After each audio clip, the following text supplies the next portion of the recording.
Isang bangkay ang sumalubong sa aking ikatlong anibersaryo, hubad at nasa bisig ng isang babaeng mas bata sa akin.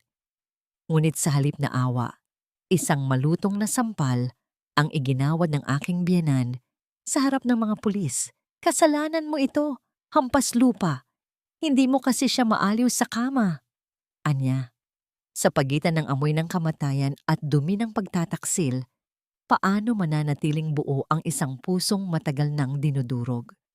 Ito na ba ang aking katapusan o ang simula ng isang madugong pagbawi sa aking dangal? No. Wala kang kwentang asawa, Flor. Kung hindi ka ba naman saksakan ng tamad at walang silbi, hindi lalabas ng bahay ang anak ko para maghanap ng tunay na babae. Ang boses ni Doña Consuelo ay parang latigo na humahagupit sa katahimikan ng madaling araw sa loob ng presinto. Matitalim ang bawat salita. Tila ba bawat pantig ay nilubog muna sa lason bago ibinato sa mukha ng manugang.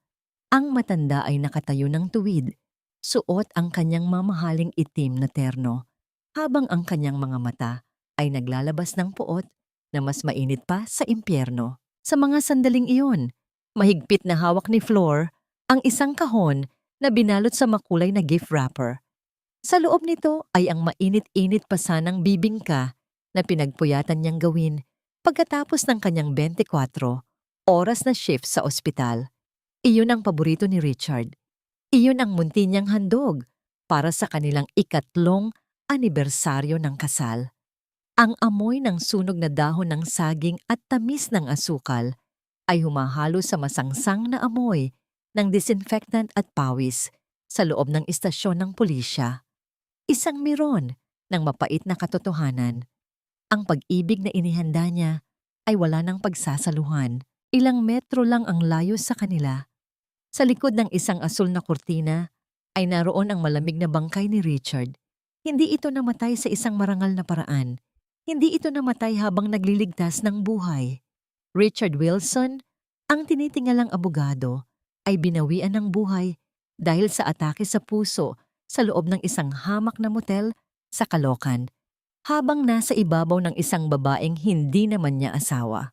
Unti-unting lumuwag ang hawak ni Flor sa kahon ng bibingka. Naramdaman niya ang panginginig ng kanyang mga tuhod. Tila ba ang sahig na semento ay nagiging tubig at lalamunin siya ng buo. Hindi siya makaiyak. May kung anong nakabara sa kanyang lalamunan. Isang malaking bukol ng pait na mas masakit pa sa saksak ng kutsilyo. Ang kanyang mga kamay na sanay humawak ng hiringgilya at mag-alaga ng may sakit ay tila nawalan ng lahat ng lakas. Ang regalong simbolo ng kanyang katapatan ay dahan-dahang nadulas mula sa kanyang mga daliri hanggang sa bumagsak ito sa maruming sahig. Hindi ito lumikha ng malakas na tunog, ngunit para kay Flor. Ang pagbagsak na yon ay ang huling hininga ng kanyang pangarap na pamilya. Muling lumapit si Doña Consuelo. Ang tunog ng kanyang sapatos sa sahig ay tila ba tunog ng martilyo na nagpapako sa kabaong ni Flor. Dinuro niya ang manugang. Ang kanyang daliri ay muntik nang sumundot sa mata nito. Huwag kang magkakamaling mag-iskandalo, Flor. Makinig ka sa akin ng maigi. Bulong ng matanda. Ang boses ay naging malamig at puno ng banta. Pipirmahan mo ang report na ito. Nakasaad dito na inatake si Richard sa kanyang opisina habang nagtatrabaho. Hindi sa isang maduming motel. Hindi kasama ang isang bayarang babae. Kung ayaw mong kaladkarin kita palabas ng bahay ko at ipakulong sa salang pagpatay sa anak ko dahil sa kapabayaan, susunod ka sa akin. Maliwanag, tumingin si Flor sa kanyang biyenan. Nakita niya ang sarili sa refleksyon ng mga mata ng matanda. Isang babaeng gusot ang uniforme, may eye bags dahil sa pagod, at may pusong durog na. Ang bawat sakripisyo niya sa loob ng 3 taon, ang pagtitiis sa mga panlalait, dahil lang sa siya ay isang hamak na huli, ay nagtapos sa sandaling ito. Ang lalaking pinangakuan niyang mamahalin hanggang sa huling hininga ay namatay habang nilalapastangan ang kanilang sumpaan, at ang tanging naitira sa kanya ay ang obligasyong protektahan ang isang kasinungalingan. Sa gitna ng nakabibinging katahimikan ng presinto, Isang tanong ang paulit-ulit na humahampas sa isipan ni Flor. Hanggang kailan mo kayang yakapin ang apoy para lang sa mga taong ang tanging hangad ay makita kang maging abo? Tumalikod si Doña Consuelo at iniwan siyang nakatayo roon, mag-isa, sa harap ng katotohanang mas malamig pa sa bangkay ng kanyang asawa. Ang bibingka sa sahig ay nayurakan na ng mga taong naglalakad sa paligid. Ang tamis nito ay tuluyan ng naging dumi. Huwag mong dungisan ang puting damit na yan ng iyong mga pekeng luha, Flor. Magtrabaho ka dahil iyan lang ang tanging alam mong gawin para maging kapaki-pakinabang sa pamilyang ito. Ang utos ni Doña Consuelo ay mas malamig pa sa aircon na bumabalot sa dambuhalang mansyon ng mga Wilson.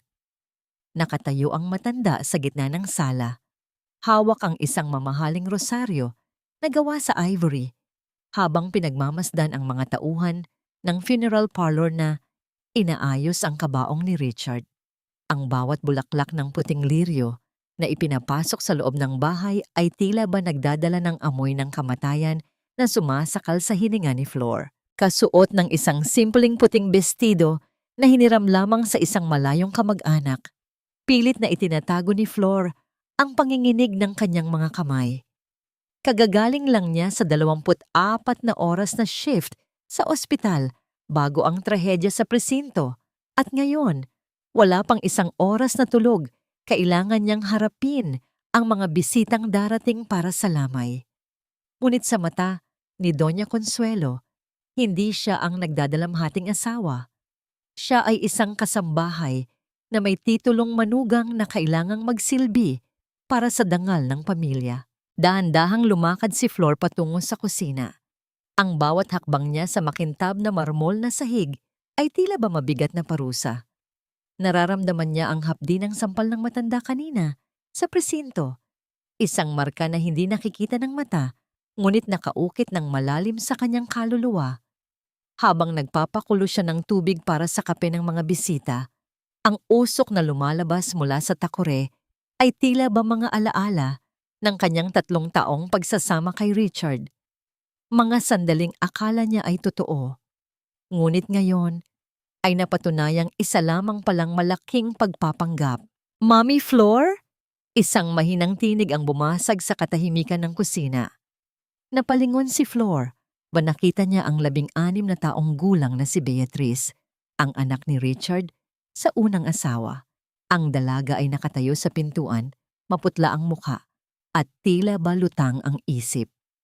Ang kanyang mga mata ay walang kislap, isang epekto ng mga gamot na ipinipilit ipainom sa kanya ni Doña Consuelo upang pakalmahin daw ang kanyang isipan. Agad na lumapit si Flor at hinawakan ang malamig na kamay ng bata. Beatrice, bakit ka bumaba? Dapat ay nagpapahinga ka muna sa itaas. Tumingin si Beatrice sa kanya at sa isang saglit nakita ni Flor ang takot na hindi kayang itago ng anumang gamot. Wala na si Papa, di ba? Sabi ni Lola. Kasalanan mo raw kaya siya nawala. Sabi niya, kung naging mabuti kang asawa, hindi raw sana siya mapapagod ng husto sa trabaho. Parang may bumaong karayom sa puso ni Flor. Ang laso ni Doña Consuelo ay umabot na hanggang sa isipan ng bata. Gusto niyang sumigaw. Gusto niyang sabihin ang totoo na namatay ang kanyang ama sa bisig ng ibang babae. Ngunit nanaig ang kanyang pagiging holy amoly at ang kanyang pagmamahal kay Beatrice. Hindi niya kayang dagdagan ang sugat sa puso ng isang batang maaga nang naulila sa tunay na ina. Magpahinga ka na muna, anak. Huwag mong pakinggan ang lahat ng naririnig mo, bulong ni Flor habang hinahaplos ang buhok ng dalaga. Napansin niya ang bahagyang panginginig ng mga daliri ni Beatrice, isang side effect ng gamot na alam ni Flor na hindi dapat ibinibigay sa isang bata sa ganoong dosis. Isang masamang kutob ang nagsimulang gumapang sa kanyang dibdib. Napatigil ang kanilang pag-uusap nang marinig ang tunog ng pagbukas ng malaking pinto sa sala. Ang pagpasok ng mga unang bisita, mga matataas na opisyal, mga kliyente ng law firm at mga kaibigan sa alta sosyedad ay hudyat ng pagsisimula ng isang dula-dulaan. Pumasok si Doña Consuelo sa kusina. Ang kanyang mukha ay biglang nagbago mula sa pagiging malupit patungo sa isang mukha ng nagdadalamhating ina. Kinuha niya ang isang platito ng biskwit mula sa counter at ibinigay ito kay Flor. Ilabas mo ito sa sala. At tandaan mo, Flor, bulong ng matanda. Ang kanyang mga kuko ay bumaon ng bahagya sa braso ng manugang. Kapag tinanong kanila, sabihin mo na namatay ang asawa mo dahil sa dedikasyon niya sa kanyang mga kliyente. Huwag kang magkakamaling magbanggit ng tungkol sa motel o sa babaeng yon. Kung gusto mong manatili rito at kung gusto mong patuloy na makita si Beatrice, gagawin mo ang gusto ko. Tumango si Flor. Ang kanyang leeg ay tila ba naninigas. Lumabas siya sa sala, dala ang mga pagkain at sinalubong ang mga mapanuring mata ng mga tao. Sa bawat pakikiramay na kanyang tinatanggap, nadarama niya ang bigat ng isang kasinungalingan na unti-unting lumulunod sa kanya. Ang bawat "I'm so sorry for your loss" ay tila ba isang sampal na paulit-ulit na nagpapaalala sa kanya na ang kanyang buhay sa loob ng mansyong ito ay isa lamang palamuti sa isang mabulok na istruktura. Nang dumaan siya sa harap ng saradong kabaong ni Richard, napatigil siya. Isang maliit na bagay ang nakita niya sa ilalim ng paanan ng kabaong. Isang piraso ng hikaw na hindi niya kailanman pag-aari. Isang kulay pulang bato na kumikinang sa ilalim ng liwanag ng chandelier. Mabilis niyang pinulot ang hikaw at itinago sa kanyang bulsa bago pa man ito makita ni Doña Consuelo. Isang matalim na kaba ang bumalot sa kanya. Hindi lang basta pagtataksil ang nangyari. May mga bagay na hindi sinasabi sa kanya ang matanda. At ang hikaw na ito, ang unang hibla ng isang katotohanang mas madilim pa sa gabi. Habang nakatayo sa tabi ng kabaong, nakatingin sa larawan ni Richard na tila ba isang santong walang bahid ng dumi, isang sumpa ang tahimik na nabuo sa isipan ni Flor. Akala ninyo ay mananatili akong bulag at bingi sa inyong mga kasinungalingan. Ngunit balang araw, ang bawat luhang pinaluha ninyo sa akin ay magiging baha na lulunod sa inyong lahat. Sino ang may-ari ng pulang hikaw na yon? At bakit tila ba takot na takot si Doña Consuelo na malaman ang buong katotohanan sa likod ng huling sandali ni Richard? Huwag mong hayaang may makapasok na kahit sino sa silid-aklatan ni Richard. Kahit ang mga katulong bawal, intindihin mo ang bawat dumi, ang bawat alikabok, dahil bawat hibla ng gamit niya ay sagrado ngayon. Ang boses ni Doña Consuelo ay umalingaw-ngaw sa malaking pasilyo habang nagsisimula ang unang gabi ng nobena. Habang ang mga dasal at tinig ng mga bisita sa ibaba ay nagmistulang isang malungkot na koro, si Flor ay naiwang mag-isa sa tapat ng madilim na pinto ng silid-aklatan ni Richard. Hawak niya ang isang basahang-basa at isang balde ng tubig. Ang kanyang katawan ay tila bibigay na sa sobrang pagod. Ngunit ang utos ng matanda ay isang tanikalang hindi niya kayang baliin. Pinihit ni Flor ang hawakan ng pinto. Narinig ang mahinang tunog ng pagpihit ng kandado bago tuluyang bumukas ang silid. Sumalubong sa kanya ang amoy ng mamahaling alak, tabako, at ang matapang na pabango ni Richard. Isang amoy na dati ay nagbibigay sa kanya ng katiwasayan, ngunit ngayon ay tila balaso na nagpapasakit sa kanyang dibdib. Habang nagpupunas siya ng dambuhalang mesa na gawa sa narar, ang bawat kuskos ng kanyang kamay ay tila ba pagtatangkang burahin ang puot na nararamdaman niya. Sa ilalim ng malamig na liwanag ng desk lamp, kinuha niya ang pulang hikaw mula sa kanyang bulsa. Ang kulay nito ay tila ba sariwang dugo sa gitna ng silid. Sino ang babaeng kasama ni Richard sa hotel? At bakit tila ba may mas malalim pang itinatago ang silid na ito? Napatigil ang kanyang paglilinis nang mapansin niya ang isang maliit na bitak sa likod ng isang estatwa ni San Judas Tadeo, ang patron ng mga desperadong kaso na nakalagay sa dulo ng mesa. Ang estatwang ito ay madalas hawakan ni Richard tuwing siya ay may malaking kasong hinahawakan. Gamit ang dulo ng kanyang daliri, bahagyang tinulak ni Flor ang estatwa. Isang mahinang tunog ng mekanismong bumukas ang narinig sa katahimikan ng silid. Isang lihim na drawer ang lumabas mula sa ilalim ng base ng estatwa. Doon, nakita ni Flor ang isang makapal na folder na kulay asul. Ang bawat pahina ay naglalaman ng mga pangalan ng mga babae, mga petsa at mga halaga ng pera. Ngunit ang mas nakakapanghilakbot ay ang mga dokumento sa ilalim nito, mga palsipikadong ebidensya ng pangangalo niya. Ang kanyang asawa, ang dakilang abogado ng mga Wilson, ay arkitekto ng mga kasinungalingang sumisira sa buhay ng mga inosenteng asawa upang paboran ang kanyang mga kliyenteng mayayaman. Diyos ko! Bulong ni Flor. Ang kanyang boses ay nanginginig. Ang kanyang mga kamay ay tila ba napapaso habang binabasa ang isa sa mga dokumento. Isang pamilyar na pangalan ang nakita niya sa dulo ng listahan. Ang unang asawa ni Richard, ang ina ni Beatrice. Nakasulat doon ang mga bayad sa mga saksi upang palabasing baliw ang babae bago ito nagpakamatay. Biglang bumukas ang pinto.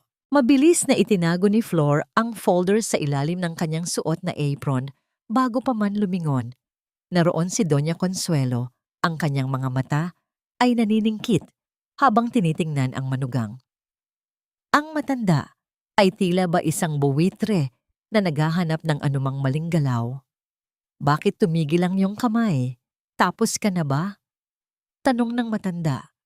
Ang kanyang tono ay puno ng suspisya. Lumakad siya palapit kay Flor.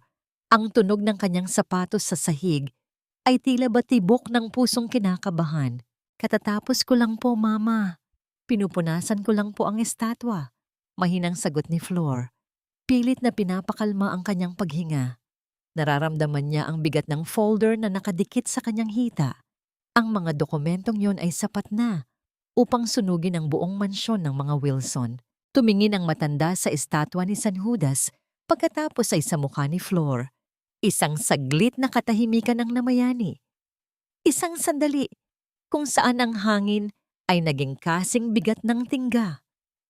Lumabas ka na rito. May dumating na bisita.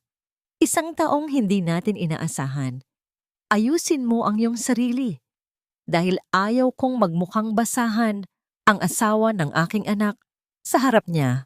Habang lumalabas ng silid, nakita ni Flor si Beatrice na nakatayo sa dulo ng pasilyo. Ang bata ay nakatingin sa kanya. Ang kanyang mga mata ay tila ba humihingi ng saklolo. Napansin ni Flor ang isang malaking botelya ng gamot sa kamay ni Beatrice. Isang gamot na alam ni Flor na hindi para sa kalmante, kundi isang malakas na sedative na ginagamit lamang sa mga pasyenteng may malubhang sakit sa isip. Nang makababa sila sa sala, ang lahat ng ingay ng nobena ay biglang naglaho. Sa gitna ng karamihan, nakatayo ang isang babaeng nakasuot ng pulang damit, ang kaparehong kulay ng hikaw na nahanap ni Flor. Ang babae ay hindi umiiyak. Sa halip, mayroon itong namangiti ng tagumpay habang nakatingin sa kabaong ni Richard. Sino siya? Bulong ni Flor sa sarili. Lumapit ang babae sa kanya, hinawakan ang kanyang kamay, at bumulong sa paraang siya lang ang makakarinig. Akala mo ba ikaw lang ang biktima sa bahay na ito? Maghanda ka, Flor, dahil ang lason na pumatay kay Richard ay kasalukuyan mo ng iniinom.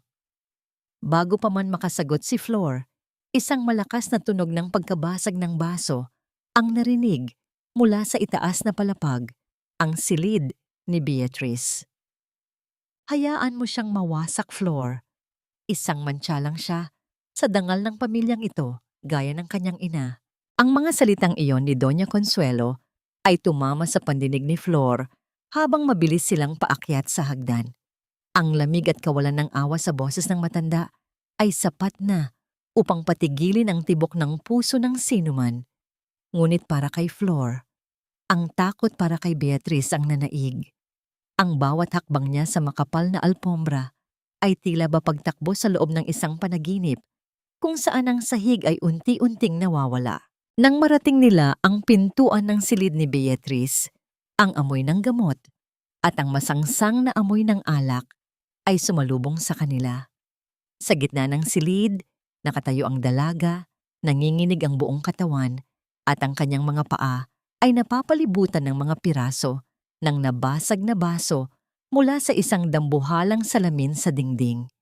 Ang kanyang mga mata ay dilat na dilat, punong-puno ng takot, na tila ba may nakikita siyang multo na hindi nakikita ng iba. "Beatrice, anak, huwag kang gagalaw!" Sigaw ni Flor. Hindi inaalintana ang matalim na tingin ni Doña Consuelo. Agad na lumapit si Flor, dahan-dahang umiiwas sa mga bubog. Lumuhod siya sa harap ng bata. Ang kanyang mga tuhod ay naramdaman ang lamig ng sahig. Nakita niya ang isang maliit na hiwa sa braso ni Beatrice, kung saan ang dugo ay dahan-dahang umaagos. Tila ba isang pulang luha sa maputla nitong balat. Ang kanyang puso ay nadudurog. Bilang isang huli, sanay siyang makakita ng sugat. Ngunit ang sugat na ito ay hindi galing sa aksidente. Ito ay galing sa labis na pighati. Bago pa makasagot si Flor, marahas na hinila ni Doña Consuelo ang braso ng dalaga palayo kay Flor. Ang mukha ng matanda ay tila ba isang maskara ng galit. "Tumigil ka sa iyong mga kahibangan, Beatrice. Ang iyong ina ay isang mahinang babae at hindi ko papayagang maging kahihiyan ka rin sa mga Wilson. Flor, kunin mo ang gamot sa ibabaw ng mesa at ipainom sa kanya ngayon din." Tumingin si Flor sa botelya ng gamot. Alam niya ang katotohanan. Alam niya na ang dosis na yon ay hindi para magpagaling, kundi para magpatahimik. Ang folder na nakatago sa ilalim ng kanyang suot na apron ay tila ba nag-iinit, nagpapaalala sa kanya na ang pamilyang ito ay nabubuhay sa pagdurog sa mga mahihina. "Hindi ko po gagawin niyan, Mama," matapang na sagot ni Flor. Ang kanyang boses ay hindi nanginginig, kahit na ang kanyang buong pagkatao ay natatakot. Masyadong malakas ang dosis na ito para sa kanya. Kailangan niya ng tunay na doktor, hindi ng pampatulog na para sa mga baliw. Isang nakabibinging sampal ang dumapo sa pisngi ni Flor. Ang tunog nito ay umalingaw-ngaw sa apat na sulok ng silid. Mas masakit pa sa sampal na tinanggap niya sa presinto. Ang kanyang paningin ay bahagyang nagdilim, at ang lasa ng bakal mula sa pumutok niyang labi ay kumalat sa kanyang bibig. "Sino ka para suwayin ako sa loob ng pamamahay na ito?" Galit na bulong ni Doña Consuelo. Ang kanyang mga mata ay naniningkit. "Isang hamak na huli ka lang na pinulot ng anak ko sa kalsada. Wala kang karapatang diktahan ng pamilyang ito." Sa gitna ng tensyon, napansin ni Flor ang isang anino sa pintuan. Naroon ang babaeng nakasuot ng pula, si Clara. Nakasandal siya sa hamba ng pinto, pinapanood ang tagpo na may mapang-uring ngiti. Ang kanyang presensya ay tila ba nagdadala ng mas malalim na panganib. "Masyado naman yatang mainit ang tagpo dito," wika ni Clara. Ang kanyang boses ay malambing ngunit puno ng lason. Lumapit siya at kumuha ng isang piraso ng bubog mula sa sahig. Pinagmasdan ang sariling refleksyon dito. "Doña Consuelo, baka gusto mong malaman ng lahat na ang dahilan ng pag-aamok ng iyong apo ay dahil nakita niya kung paano mo nilinis ang ebidensya ng huling gabi ng kanyang ama." Nanigas si Doña Consuelo. Ang kanyang mukha ay nawalan ng kulay, at sa unang pagkakataon, nakita ni Flor ang takot sa mga mata ng matanda. Ano ang nakita ni Beatrice? Ano ang tunay na nangyari sa loob ng hotel bago dumating ang mga pulis? "Lumabas ka rito, Clara! Wala kang pakialam sa usaping pamilya!" Sigaw ni Doña Consuelo, ngunit halata ang panginginig sa kanyang tinig. Humarap si Clara kay Flor. Ang kanyang mga mata ay tila ba may binabasang sikreto. "Flor, huwag kang masyadong magtiwala sa mga nakikita mo. Ang kabaong sa ibaba, maaring hindi lang katawan ni Richard ang nakabaon doon, kundi pati na rin ang kalayaan mo." Habang papalabas si Clara, Mabilis na hinarap ni Flor si Beatrice at niyakap ito ng mahigpit. Pilit na ibinibigay ang lahat ng lakas na natitira sa kanya. Ngunit sa ilalim ng kanyang yakap, naramdaman ni Flor ang isang bagay sa bulsa ng jacket ng bata. Isang maliit na digital voice recorder. Isang matalim na kaba ang dumaan sa gulugod ni Flor. Ang bawat tao sa bahay na ito ay may kani-kaniyang armas ng kasinungalingan. Sa gitna ng mga bubog at dugo, napagtanto ni Flor na hindi lang siya basta nagdadalamhati. Siya ay nasa gitna ng isang digmaan kung saan ang katotohanan ay ang unang pinapatay.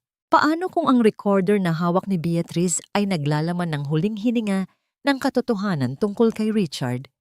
At handa ba si Flor na harapin ang katotohanang baka ang pumatay sa kanyang asawa ay ang sarili nitong ina?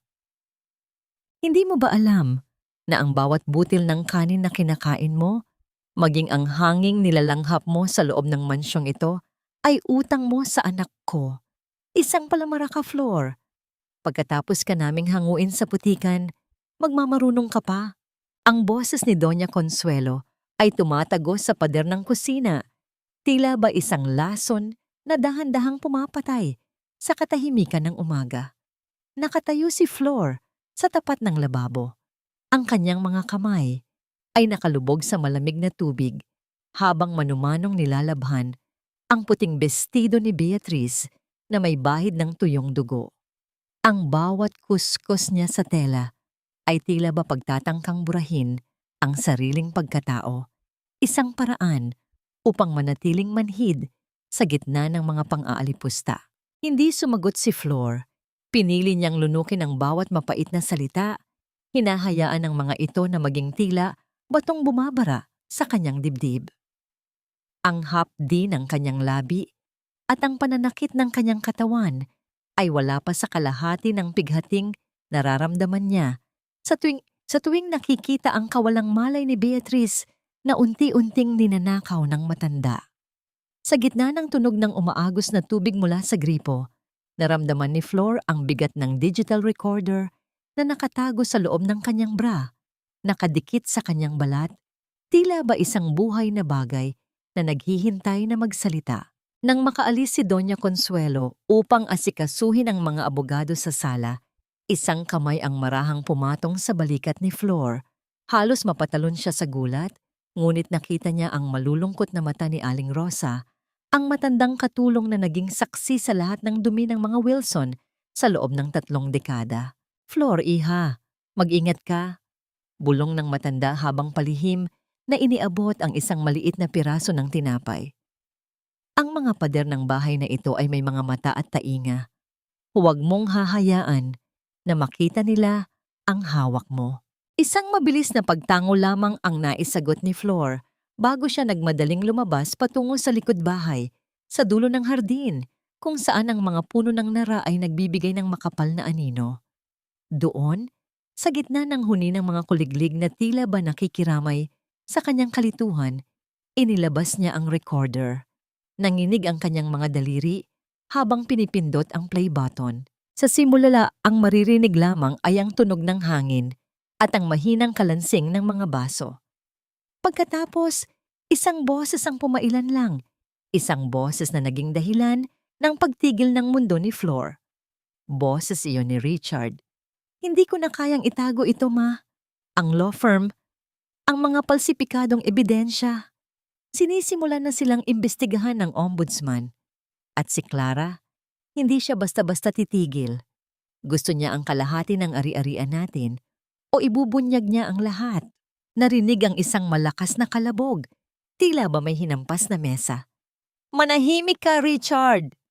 Ang boses ni Doña Consuelo ay punong-puno ng galit. "Inalagaan ko ang pangalan natin sa loob ng 40 taon. Hindi ko papayagang sirain mo lang yon dahil sa isang babaeng hindi mo naman asawa. Pero ma, si Flor, wala siyang kinalaman dito. Huwag nating idamay ang bata." Pagmamakaawa ni Richard. "Si Flor ay isang kasangkapan, Richard. Ginamit natin siya para magmukhang maayos ang pamilya mo sa harap ng media. Isang hamak na huli na walang boses at walang kapangyarihan.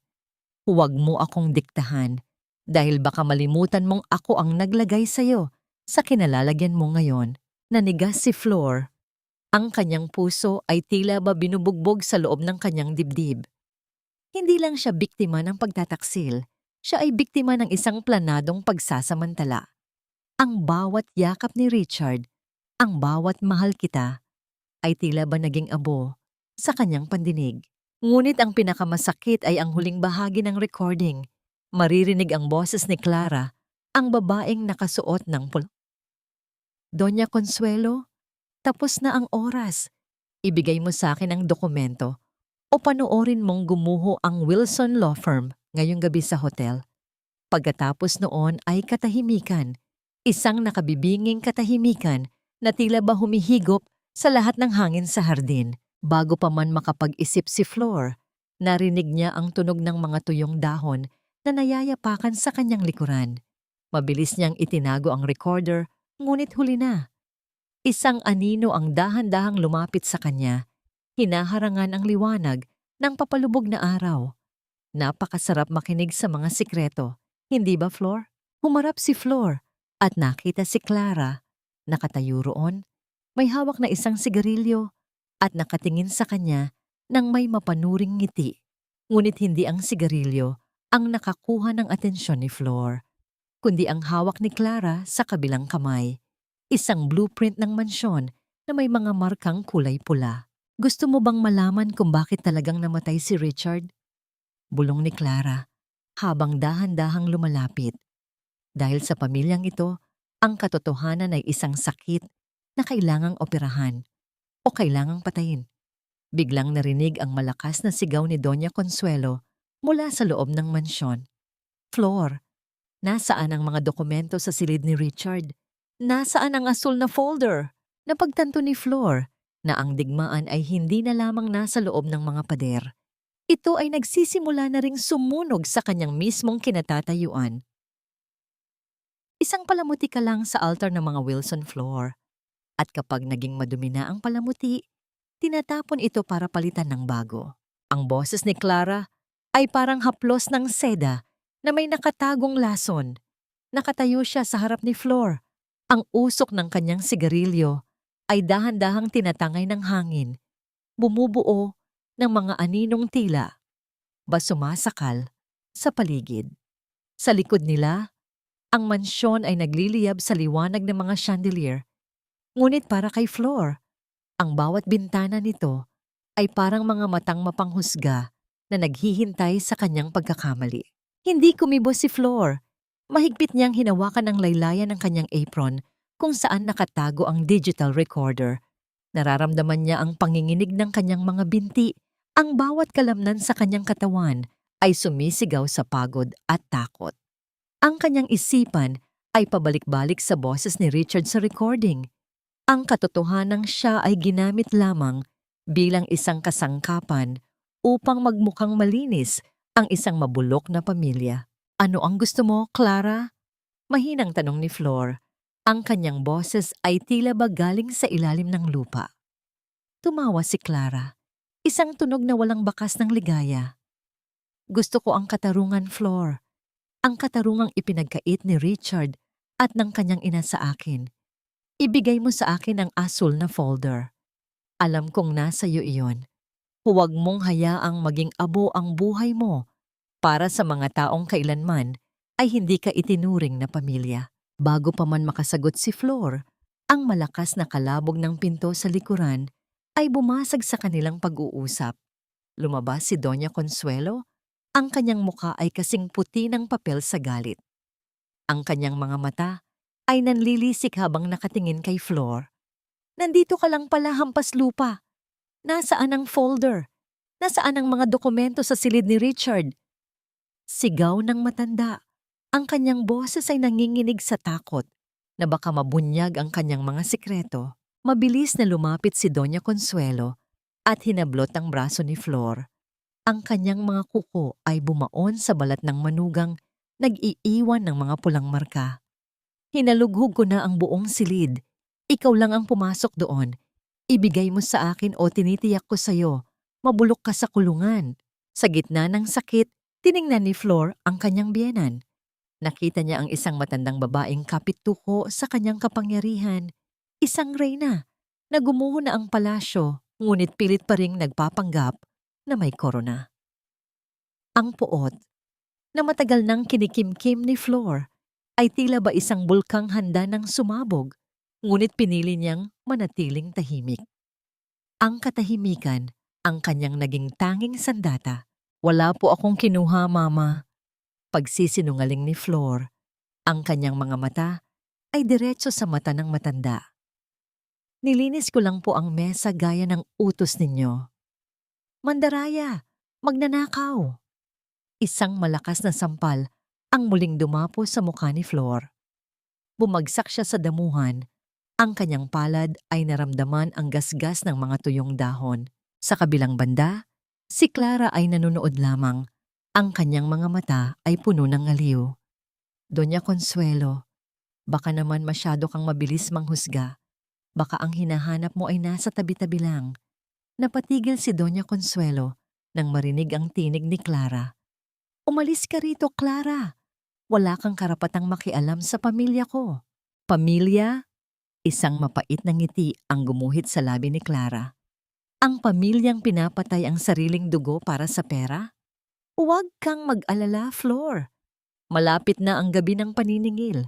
Habang paalis si Clara, mabilis na tumayo si Flor kahit na masakit ang kanyang buong katawan. Agad siyang pumasok sa loob ng mansyon, iniiwasan ang galit na tingin ng matanda. Kailangan niyang marating si Beatriz. Kailangan niyang matiyak na ligtas ang bata. Bago pa man magkaroon ng pagkakataon, si Doña Consuelo na gamitin ito bilang panakip butas. Nang marating niya ang silid ni Beatriz, nakita niya ang dalaga na nakaupo sa sahig. Yakap-yakap ang kanyang mga tuhod. Ang silid ay madilim, at ang tanging liwanag ay galing sa buwan na sumisilip sa bintana. Lumapit si Flor at marahang niyakap ang bata. Mommy Flor, natatakot ako. Bulong ni Beatriz, ang kanyang mga luha ay basang-basa sa balikat ni Flor. May narinig ako kanina. Ang sabi ni Lola, kailangang mawala na rin ang mga ebidensya gaya ng pagkawala ni Mama. Naramdaman ni Flor ang malamig na takot sa kanyang puso. Ang pagkawala na tinutukoy ng bata ay hindi lang basta pag-alis. Ito ay kamatayan. Napagtanto ni Flor na ang asul na folder ay hindi lamang listahan ng mga kaso. Ito ay listahan ng mga biktima at maaaring ang susunod sa listahan ay siya at si Beatriz. Huwag kang mag-alala, anak. Hindi kita iiwan. Pangako ni Flor, habang ang kanyang isipan ay mabilis na bumubuo ng plano. Ang munting kilos na iyon ng bata ay nagbigay kay Flor ng lakas na hindi niya inakalang mayroon siya. Hindi na siya ang mahinang huli na sunod-sunuran. Siya na ngayon ay isang loba na handang pumatay para sa kanyang anak. Dahan-dahang binuksan ni Flor ang asul na folder na itinago niya sa ilalim ng kama ni Beatriz. Sa huling pahina, nakita niya ang isang pangalan na nakasulat sa pulang tinta. Manuel Roxas. Sino si Manuel Roxas? At bakit ang pangalan ng abogadong ito ang nakatala bilang susunod na kailangang ayusin ng mga Wilson? Sa gitna ng kanilang pagyakap, narinig nila ang malakas na tunog ng pag-akyat ng maraming tao sa hagdan. Hindi iyon boses ng mga katulong. Iyon ay mga boses ng mga lalaking hindi nila kilala. Ilabas ninyo ang bata. Sigaw ni Doña Consuelo mula sa labas ng pinto. At ang babaeng iyan, dalhin ninyo sa basement. Huwag ninyong hahayaang makatakas. Ang rehas na ginto ay tuluyan ng naging isang madilim na kulungan. Bitawan mo ang bata, Flor. Hindi mo siya dugo at laman para angkinin mo ng ganyan. Ang sigaw ni Doña Consuelo ay tumatago sa kahoy na pinto ng silid. Bawat salita ay tila ba isang palakol na pilit binabasag ang huling tanggulan ni Flor. Sa loob ng madilim na kwarto, mahigpit na nakayakap si Flor kay Beatriz. Nararamdaman niya ang mabilis at mabuway na tibok ng puso ng dalaga. Tila ba isang maliit na ibon na hinahabol ng mga maninila. Ang amoy ng takot ay humahalo sa amoy ng alikabok at lumang pabango sa loob ng silid. Hindi sumagot si Flor. Sa halip, mas hinigpitan pa niya ang pagkakakapit sa bata. Ang kanyang mga mata ay nakatuon sa pinto, naghihintay sa hindi maiiwasang pagwasak nito. Ang bawat segundo ng katahimikan ay tila ba isang dambuhalang bigat na dumadagan sa kanyang dibdib. Sa loob ng kanyang isipan, naglalaro ang mga mukha ng mga babaeng biktima sa asul na folder, mga babaeng gaya niya na inalisan ng karapatan, inalisan ng boses, at inalisan ng mga anak. Narinig ang malakas na paghampas ng mabigat na bagay sa labas ng pinto. Ang tunog ng naglalangit-ngit na kahoy at ang pagkalas ng mga tornilyo mula sa hamba ay tila ba musika ng kamatayan sa pandinig ni Flor.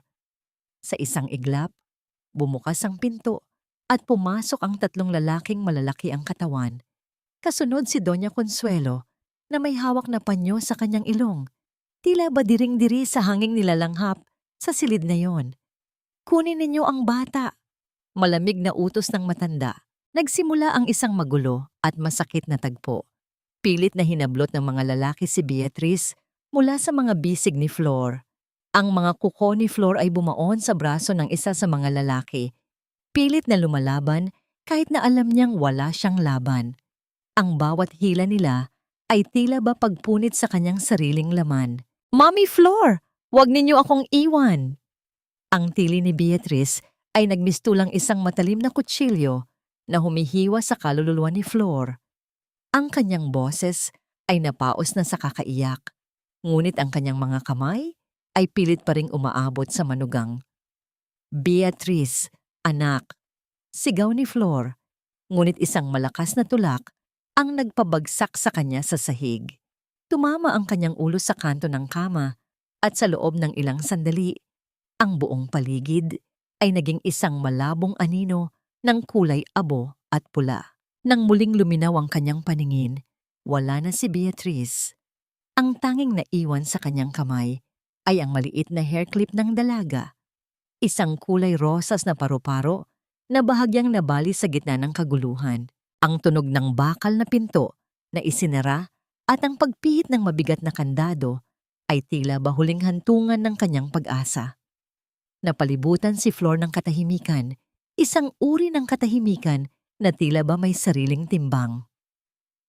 Sa gitna ng kadiliman, naramdaman niya ang lamig ng semento sa kanyang mga binti. Ang asul na folder ay nakuha na nila. Ang recorder ay nawala na rin sa gitna ng gulo. Wala na siyang kahit na anong sandata. Ngunit sa kabila ng sakit at kawalan ng pag-asa, may isang pangalan ang paulit-ulit na bumabalik sa kanyang alaala. Manuel Roxas. Bakit ito nakasulat sa pulang tinta sa folder? At bakit tila ba takot ang mga Wilson sa abogadong ito? Dahan-dahang gumapang si Flor patungo sa isang sulok ng basement. Sa gitna ng kanyang pagkapkap sa dilim, ang kanyang kamay ay may nahawakang isang matigas at kalawanging bagay sa ilalim ng isang lumang cabinet. Isang lumang telepono na tila ba dekada na ang nakalilipas mula ng huling gamitin. Sa tabi nito ay isang maliit na notebook na may mga listahan ng numero. Nanginginig ang mga daliri ni Flor habang sinusubukang pindutin ang mga numero sa lumang keypad. Wala siyang signal, wala ring kuryente. Ngunit nang tignan niyang mabuti ang unang pahina ng notebook, nakita niya ang isang sulat kamay na pamilyar sa kanya. Sulat kamay iyon ng unang asawa ni Richard, kay Manuel. "Kung mababasa mo ito, huli na ang lahat para sa akin. Ngunit iligtas mo ang aking anak." Isang matinding pag-asa ang sumiklab sa puso ni Flor. Ang mansyong ito ay hindi lang pala kulungan. Ito rin ay isang mapa ng mga lihim na iniwan ng mga naunang biktima. Biglang narinig ni Flor ang mahinang tunog ng mga yabag sa itaas ng kanyang ulo. Pagkatapos, ang tunog ng isang sasakyang papaalis. Ang sasakyang magdadala kay Beatrice palayo sa kanya. "Hindi ako susuko," bulong ni Flor sa kadiliman. Ang kanyang boses ay naging matigas gaya ng semento.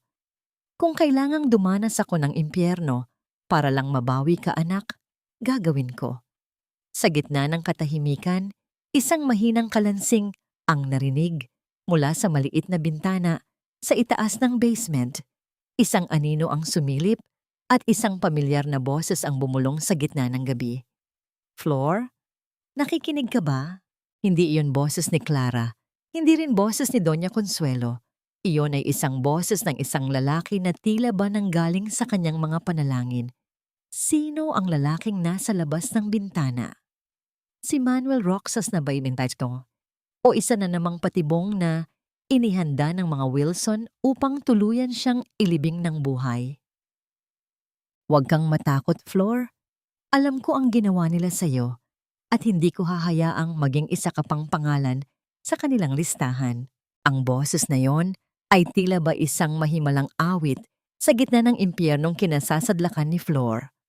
Nakadapa pa rin siya sa malamig na semento ng basement. Ang kanyang pisngi ay nakalapat sa maduming sahig habang ang hininga niya ay bumubuo ng manipis na hamog sa dilim. Sa kabila ng sakit ng kanyang ulo mula sa pagkakatama sa kanto ng kama kanina, pilit siyang tumingala patungo sa maliit na bintanang rehas sa itaas ng pader. Doon, sa gitna ng liwanag ng buwan na bahagyang sumisilip, nakita niya ang isang pares ng mga matang puno ng determinasyon at malasakit. Isang lalaki ang nakaluhod sa labas. Ang kanyang mukha ay bahagyang natatakpan ng anino ng mga halaman sa hardin. Ngunit ang kanyang presensya ay nagdadala ng isang uri ng lakas na matagal nang hindi nararamdaman ni Flor sa loob ng mansyong ito. Sino ka? Mahinang tanong ni Flor. Ang kanyang boses ay tila ba kinalawang na dahil sa matagal na pananahimik at pag-iyak. Ako si Manuel Roxas, sagot ng lalaki. Ang kanyang tono ay matatag, ngunit may halong pagmamadali. Ang abogadong hinahanap mo, ang taong pinagkatiwalaan ng ina ni Beatrice bago siya pumanaw. Flor, kailangan mong maging matatag. Wala na tayong oras. Inihahanda na nila ang sasakyan para dalhin si Beatrice sa isang tagong rest house sa Batangas. Kapag nawala siya roon, mahihirapan na tayong mahanap siya. Sa pagbanggit ng pangalan ni Beatrice, tila ba may kuryenteng dumaloy sa katawan ni Flor. Ang panghihina ay napalitan ng isang matinding alab. Paano ako makakaalis dito? Nakalak ang pinto mula sa labas at may mga lalaking nagbabantay. Makinig ka sa akin, bulong ni Manuel. Dahan-dahang ipinasok ang kanyang kamay sa pagitan ng mga rehas. May isang lumang lagusan sa likod ng mga dambuhalang cabinet na kinalalagyan mo. Iyon ang dating lagusan ng mga katulong noong panahon pa ng giyera. Hindi alam ni Consuelo ang tungkol doon dahil ipinagawa yon ng biyenan niya ng palihim. Hanapin mo ang isang bakal na singsing sa sahig sa ilalim ng mga lumang dyaryo. Dali-daling gumapang si Flor patungo sa madilim na sulok. Ang kanyang mga kuko ay kumakaskas sa semento at ang bawat kalansing ng mga lumang kagamitan na kanyang nahahawakan ay tila ba isang malakas na sigaw sa kanyang pandinig. Sa gitna ng alikabok at amoy ng amag, naramdaman niya ang isang malamig at matigas na bagay, isang bakal na singsing. Nahanap ko na, bulong ni Flor. Ang kanyang mga daliri ay sugat-sugat na sa paghila sa mabigat na takip na gawa sa kahoy at bakal. Mabuti, tutulungan kita sa labas. Pero Flor, bago ang lahat kailangan mong malaman, ang asul na folder na hawak mo, hindi lang yon ebidensya laban sa mga Wilson. Iyon ang susi para mabawi mo ang lahat ng nawala sa'yo. Kasama na ang dangal mo bilang isang asawa. Wala na sa akin ang folder, Manuel. Kinuha nila. Malungkot na sagot ni Flor habang pilit na itinataas ang mabigat na takip. Huwag kang mag-alala. Ang folder ay papel lamang. Ang tunay na ebidensya ay ang taong nakakita sa lahat. At ang taong iyon ay ikaw. At si Beatrice. Nang tuluyang mabuksan ang lagusan, isang malamig na hangin mula sa ilalim ng lupa ang sumalubong kay Flor. Ngunit sa itaas, narinig niya ang malakas na kalabog ng mga paa sa sahig ng sala. Ang tunog ng galit na boses ni Doña Consuelo ay muling umalingaw-ngaw. Nasaan ang susi ng basement? Tingnan ninyo ang babaeng yan. Siguraduhin ninyong hindi siya makakasilip kahit isang hibla ng liwanag. Naramdaman ni Flor ang bilis ng pintig ng kanyang puso. Mas malakas pa ito sa tunog ng mga yabag sa itaas. Alam niyang ilang minuto na lang at malalaman na ng matanda na wala na siya sa loob ng rehas. Flor, bilis, tumalon ka na. Tawag ni Manuel mula sa labas. Ang kanyang anino ay tila ba isang anghel na naghihintay sa pintuan ng kalayaan. Habang inihahanda ni Flor ang kanyang sarili na bumaba sa madilim na lagusan, isang huling tingin ang ibinigay niya sa basement na naging saksi sa kanyang huling pagluhod. Isang tanong ang nanatili sa kanyang isipan habang dahan-dahang lumulubog sa kadiliman. Kapag ang biktima ay natutong lumaban, handa ba ang mga mapang-api na harapin ang sarili nilang multo? Isang malakas na tunog ng pagpihit ng kandado ang narinig mula sa pinto ng basement. Ang liwanag mula sa pasilyo ay tumama sa sahig. Ngunit ang tanging nakita ni Doña Consuelo ay ang isang bukas na lagusan at ang nakabali na hair clip ng paru-paro ni Beatriz na naiwan sa gitna ng semento. Ligtas ka na, Flor. Ngunit ang kalayaan ay walang saysay kung ang puso mo ay naiwan pa rin sa loob ng rehas na yon. Ang boses ni Manuel ay parang isang mainit na kumot sa gitna ng giniginaw na gabi. Nakalabas na si Flor mula sa madilim at makipot na lagusan. Ang kanyang puting bestido ay punong-puno na ng putik at mantsa ng kalawang. Nakaluhod siya sa basang damuhan ng likod bahay, humihingal at pilit na nilalanghap ang sariwang hangin na tila ba ngayon lang muli nanuot sa kanyang mga baga. Ang kanyang mga palad ay mahapdi. May mga galos mula sa magaspang na pader ng tunnel, ngunit ang sakit sa kanyang puso ay mas matindi pa sa anumang sugat sa katawan. Tumayo si Manuel sa kanyang harap at inilahad ang kanyang kamay. Sa ilalim ng malamig na liwanag ng buwan, nakita ni Flor ang mukha ng lalaking matagal na niyang naririnig sa mga bulong-bulungan. Hindi siya mukhang isang mapanganib na kaaway, gaya ng paglalarawan ni Doña Consuelo. Ang kanyang mga mata ay may bakas ng pighati na tila ba matagal na rin siyang nakikipaglaban sa sarili niyang mga multo. Bakit mo ako tinutulungan, Manuel? Mahinang tanong ni Flor habang dahan-dahang tinatanggap ang kamay ng abogado. Isa lang akong hamak na byuda ng taong maaaring naging kaaway mo. Hindi kita tinutulungan dahil sa awa, Flor. Sagot ni Manuel habang inaalalayan siyang tumayo. Ang kanyang pagkakahawak ay magaan ngunit matatag, puno ng respeto. Tinutulungan kita dahil ikaw lang ang kaisa-isang tao na may lakas ng loob na manatili sa tabi ni Beatriz. At dahil may utang ako sa kanyang ina. Isang utang na hindi ko nabayaran nung nabubuhay pa siya. Mabilis silang lumakad patungo sa isang itim na sasakyan na nakaparada sa gilid ng madilim na kalsada. Malayo sa mga CCTV camera ng mansyon, ang bawat kaluskos ng mga dahon at ang bawat huni ng hangin ay tila ba isang babala na ang mga Wilson ay malapit na sa kanilang likuran. Nang makapasok sa loob ng sasakyan, iniabot ni Manuel kay Flor ang isang baso ng tubig at isang malinis na panyo. Saan nila dadalhin si Beatriz? Tanong ni Flor. Ang kanyang boses ay nanginginig sa galit.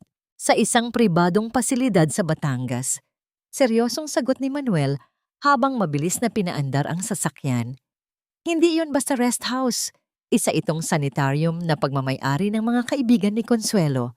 Doon nila itinatago ang mga taong hindi na kailangan ng lipunan. Kapag naipasok na siya roon, gagawa sila ng mga papeles na magpapatunay na hindi na siya kumpante sa kanyang pag-iisip. Doon siya tuluyang mawawala, Flor. Hindi ako papayag, bulong ni Flor. Ang kanyang mga kuko ay bumaon sa kanyang palad. Gagamitin ko ang lahat ng alam ko bilang huli. Alam ko ang mga gamot na ibinibigay nila sa kanya. Alam ko kung paano nila nilalason ang isipan ng bata. Tumingin si Manuel sa kanya. May halong paghanga. Iyan ang kailangan nating lakas. Pero Flor, kailangan mong malaman ang isang bagay. Ang pagkamatay ni Richard, hindi iyon simpleng atake sa puso. Napatigil si Flor sa pag-aayos ng kanyang buhok. Ano ang ibig mong sabihin? May nahanap na bakas ng isang uri ng gamot sa katawan ni Richard na hindi dapat nandoon. Paliwanag ni Manuel, ang kanyang boses ay naging seryoso at madilim. Isang gamot na nagpapabilis ng tibok ng puso hanggang sa bumigay ito. At ang gamot na yon ay bahagi ng mga supply na tanging ang mga Wilson Law Firm lang ang may control sa pamamagitan ng kanilang mga medical clients. Iyan ang kailangan nating patunayan. Pero sa ngayon, ang prioridad natin ay si Beatrice. Bago tayo pumunta sa Batangas, may kailangan tayong puntahan. Isang tao na nakakaalam kung paano pasukuin ang isang Consuelo Wilson. Habang bumibilis ang takbo ng sasakyan palayo sa mansyon, naririnig ni Flor ang tunog ng sirena ng pulis sa malayo. Hindi para sa kanya ang sirenang yon, kundi para sa nakatakas na pasyente na ipapakalat ni Doña Consuelo sa media upang madungisan ang kanyang pangalan. Manuel, bakit mo itinataya ang lisensya mo para sa akin? Tanong ni Flor habang nakatingin sa labas ng bintana. Pinagmamasdan ng mga bituin na tila ba unti-unting naglalaho sa paparating na ulap. Dahil ang batas ay hindi lang para sa mga mayayaman, Flor, bulong ni Manuel at sa isang saglit, ang kanyang kamay ay marahang pumatong sa kamay ni Flor bilang pagpapakalma. At dahil gusto kong makita ang isang rosas na tumutubo sa gitna ng semento, biglang tumunog ang telepono ni Manuel. Isang hindi kilalang numero. Nang sagutin niya ito, ang boses ni Clara ang pumailan lang sa speaker ng sasakyan. Manuel, masyado ka namang mabilis. Huwag mong kalimutang ang hawak mong rosas ay may mga tinik na maaring pumatay din sa'yo. Sabihin mo kay Flor, ang asul na folder na akala niya ay nawala. Ipinadala ko na ang isang kopya sa media. Ngunit may isang pahina akong itinira. Isang pahinang magpapabago sa tingin niya sa kanyang dakilang asawa. Cliffhanger. Anong lihim ang nasa huling pahina ng folder na maaring sumira sa huling alaala ni Flor kay Richard?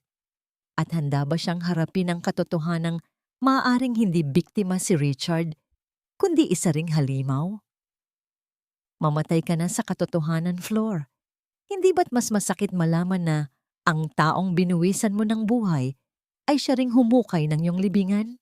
Ang boses ni Clara sa kabilang linya ng telepono ay tila ba isang matalim na gunting na gumugupit sa huling hibla ng katinoan ni Flor. Sa loob ng tumatakbong sasakyan, ang tanging liwanag ay nagmumula sa dashboard na nagbibigay ng kakaibang anino sa mukha ni Manuel habang mahigpit itong nakahawak sa manibela. Ang bawat salita ni Clara ay tila ba isang lason na dahan-dahang kumakalat sa loob ng sasakyan, mas matindi pa sa amoy ng ulan na nagsisimulang pumatak sa labas. Hindi nakahuma si Flor. Ang kanyang mga kamay ay nakapatong sa kanyang kandungan, nanginginig, at tila ba nawalan ng pakiramdam. Ang panyong ibinigay ni Manuel ay lukot-lukot na sa kanyang pagkakasakal dito. Ano ang ibig mong sabihin, Clara? Sa wakas ay lumabas ang boses ni Flor, bagamat ito ay tila isang mahinang bulong na halos malunod sa tunog ng makina ng kotse. Ang huling pahina, Flor, sagot ni Clara, at maririnig ang mahinang tunog ng paglipat ng papel sa kabilang linya. Nakasulat dito ang pirma ni Richard. Hindi siya napilitan, Flor. Siya ang nagmungkahi kay Consuelo na ipakulong ang sarili niyang unang asawa sa mental hospital para makuha ang lahat ng mana nito. At alam mo ba kung ano ang susunod na plano niya? Isang prenuptial agreement na naglalayong bawiin ang lahat sa'yo kapag nakuha na niya ang kailangan niya sa iyong pagiging holy. Ginamit ka lang niya para magkaroon ng taga-alaga ang anak niya nang walang bayad. Ito ang kanyang internal crumbling. Naramdaman ni Flor ang paninikip ng kanyang dibdib. Ang bawat hininga ay tila ba may kasamang bubog. Ang mga alaala ng matatamis na ngiti ni Richard ay naging mga nakakatakot na maskara sa kanyang isipan. Ang pag-ibig na itinuring niyang silungan ay isa palang silid na puno ng mga patibong. Flor, huwag kang makinig sa kanya. Mabilis na sabi ni Manuel. Pilit na inaabot ang kamay ni Flor upang pakalmahin ito. Clara is playing with your mind. Gusto niyang mawalan ka ng focus. Pero ang pirma, Manuel, ang pirma niya ay hindi magsisinungaling. Hikbi ni Flor. Ang unang luha ay pumatak. Mainit at puno ng pait. Sumusunod sa mga galos sa kanyang pisngi. Namatay ang tawag. Ang katahimikan sa loob ng sasakyan ay naging kasing bigat ng tingga. Sa gitna ng dilim ng kalsada, patungong Batangas, naramdaman ni Flor ang isang matinding pag-iisa. Ngunit sa gitna ng kanyang pagguho, naramdaman niya ang marahang pagpiga ni Manuel sa kanyang kamay. Makinig ka sa akin, Flor. Wika ni Manuel, ang kanyang boses ay malalim at puno ng katapatan. Maaring naging halimaw si Richard, ngunit hindi iyon ang magtatakda ng halaga mo. Narito tayo para kay Beatrice. Siya ang tanging inosente sa lahat ng ito. Huwag mong hayaang manalo sila sa pamamagitan ng pagsira sa huling lakas mo. Tama ka, sabi ni Flor habang pinapahid ang kanyang mga luha gamit ang likod ng kanyang kamay. Ang kanyang mga mata ay muling nagliwanag, hindi na sa pag-ibig, kundi sa isang matalim na determinasyon. Kung si Richard man ang nagmula ng impyernong ito, ako ang tatapos nito, para kay Beatrice, para sa ina niya, at para sa sarili ko. Habang papalapit sila sa hangganan ng Batangas, napansin ni Manuel sa rearview mirror ang isang pares ng mga ilaw ng sasakyan na kanina pa nakasunod sa kanila. Ang sasakyang yon ay hindi lumalampas at hindi rin nahuhuli. Isang itim na SUV na tila ba isang aninong hindi sila tinatantanan. May sumusunod sa atin. Bulong ni Manuel, ang kanyang mukha ay naging seryoso. At sa bilis ng takbo nila, tila wala silang balak na hayaan tayong makarating sa sanitarium. Biglang bumilis ang takbo ng SUV sa kanilang likuran. Narinig ang malakas na tunog ng pag-ugong ng makina nito sa katahimikan ng gabi. Isang marahas na bangga ang naramdaman nila mula sa likod na nagpadulas sa sasakyan ni Manuel sa madulas na kalsada. Flor, kumapit ka! Sigaw ni Manuel habang pilit na kinokontrol ang manibela. Sa gitna ng kaguluhan, nakita ni Flor ang isang pamilyar na mukha sa loob ng SUV na bumabangga sa kanila. Hindi yun si Clara. Hindi rin yun ang mga tauhan ni Doña Consuelo. Iyon ay si Richard. O isang taong kamukhang kamukha ni Richard na dapat ay nasa loob na ng kabaong. Ang sasakyan ni Manuel ay tumama sa barandilya ng tulay at ang tunog ng naglulukot na bakal ay umalingaw-ngaw sa buong paligid bago sila tuluyang tumigil sa gilid ng isang bangin. Patay na ang asawa mo, Flor. Ngunit ang multo niya ay narito pa upang tapusin ang sinimulan niya. Ang boses na yon ay hindi nanggaling sa kabaong, kundi sa isang taong dahan-dahang bumababa mula sa itim na SUV na bumangga sa kanila. Sa gitna ng usok na lumalabas mula sa nayuping hood ng sasakyan ni Manuel at sa amoy ng gasolina na humahalo sa lamig ng ulan, pilit na idinilat ni Flor ang kanyang mga mata. Malabo ang kanyang paningin at may mainit na likidong dumadaloy mula sa kanyang noo. Ang kanyang sariling dugo na dahan-dahang pumapatak sa kanyang puting bestido. Naramdaman ni Flor ang bigat ng katawan ni Manuel na nakasandal sa kanya. Hindi ito gumagalaw. Ang kanyang puso ay tumalon sa kaba. Bilang isang huli, agad niyang hinanap ang pulso ni Manuel sa gitna ng kadiliman. Sa kabila ng panginginig ng kanyang mga kamay, naramdaman niya ang mahina, ngunit nandoong tibok.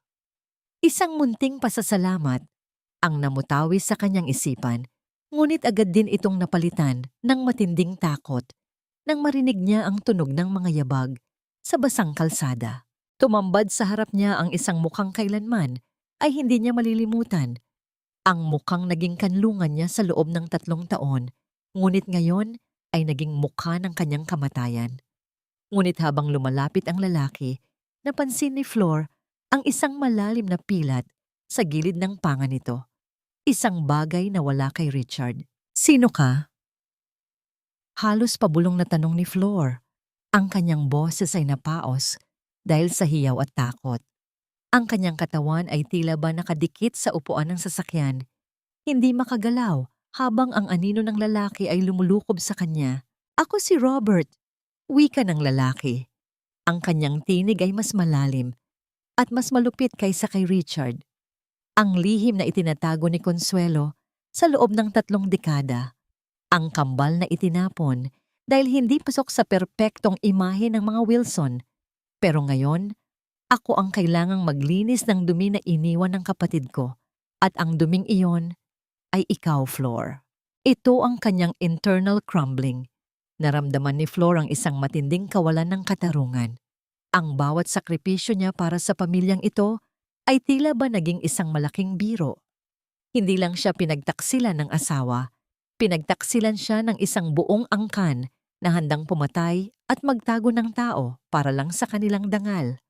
Ang kanyang sikmura ay bumaligtad at ang lasa ng pait sa kanyang lalamunan ay mas matindi pa sa anumang gamot. "Wala akong kinalaman sa inyo. Ibigay ninyo sa akin si Beatrice." Pagmamakaawa ni Flor. Ang kanyang mga luha ay humahalo sa ulan at dugo sa kanyang mukha. Tumawa si Robert, isang tunog na walang kaluluwa. Si Beatrice? Ang batang yon ay ang huling alas ni Consuelo. At ikaw? Ikaw ay isa lamang sa gabal na kailangang burahin sa mapa. Ibinunot ni Robert ang isang bakal na pamalo mula sa kanyang likuran. Ang bawat hakbang niya ay tila ba pagpako sa kabaong ni Flor.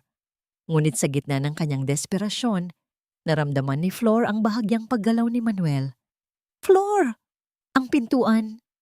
Mahinang bulong ni Manuel, halos hindi marinig. Sa isang mabilis na pagkilos na hindi niya inakalang magagawa niya, kinuha ni Flor ang fire extinguisher sa ilalim ng kanyang upuan at buong lakas na iwinasiwas ito patungo sa bintana ng sasakyan. Ang tunog ng nabasag na kristal ay umalingaw-ngaw sa buong kalsada. Hindi niya inintindi ang mga bubog na humiwa sa kanyang braso. Ang tanging nasa isip niya ay ang mabuhay, hindi para sa sarili niya, kundi para kay Beatrice. Mabilis niyang binuksan ang pinto at hinila ang nanghihinang si Manuel palabas. Bago pa man makalapit si Robert, tumalon sila patungo sa madilim na bahagi ng bangin kung saan ang mga makakapal na halaman at puno ay nagbigay ng pansamantalang proteksyon. Narinig nila ang galit na sigaw ni Robert mula sa itaas at ang tunog ng paghampas ng bakal sa bakal habang pinapalo nito ang iniwan nilang sasakyan. "Hahanapin ko kayo. Walang nakakatakas sa mga Wilson. Huwag kang bibigay, Manuel." Bulong ni Flor, ang kanyang mga mata ay naniningkit sa determinasyon. "Hindi tayo pwedeng mamatay dito. May kailangan pa tayong iligtas." Tumingin si Manuel sa kanya at sa gitna ng sakit, nakita niya ang isang Flor na hindi na kailanman muling yuyuko. "Salamat, Flor, pero kailangan mong malaman. Ang sanitarium, meron silang listahan ng mga pasyenteng hindi na lumalabas ng buhay at ang pangalan ni Beatrice ay nasa itaas na ng listahan para sa operasyon bukas ng madaling araw." Isang matinding kilabot ang dumaan kay Flor. Ano ang operasyong yon? At bakit tila ba minamadali ni Doña Consuelo ang pagkawala ng kanyang sariling apo? "Anong operasyon, Manuel?" tanong ni Flor. Ang kanyang boses ay tila ba nagyayalong tubig. "Isang lobotomy, Flor. Gusto nilang tanggalan ng kakayahang magsalita at makaalala ang bata. Para manatiling sikreto ang lahat ng nakita niya tungkol sa pagkamatay ng ina niya at ni Richard." Ang bawat hibla ng pagkatao ni Flor ay nanginginig sa galit. Ang langit ay tila ba nakikiramay sa kanyang puot dahil lalong lumakas ang buhos ng ulan na tila ba naging mga latigo na humahampas sa lupa. Cliffhanger. Sa gitna ng dilim at ulan, nakita ni Flor ang isang anino na nakatayo sa dulo ng pasilyo ng mga puno. Hindi ito si Robert.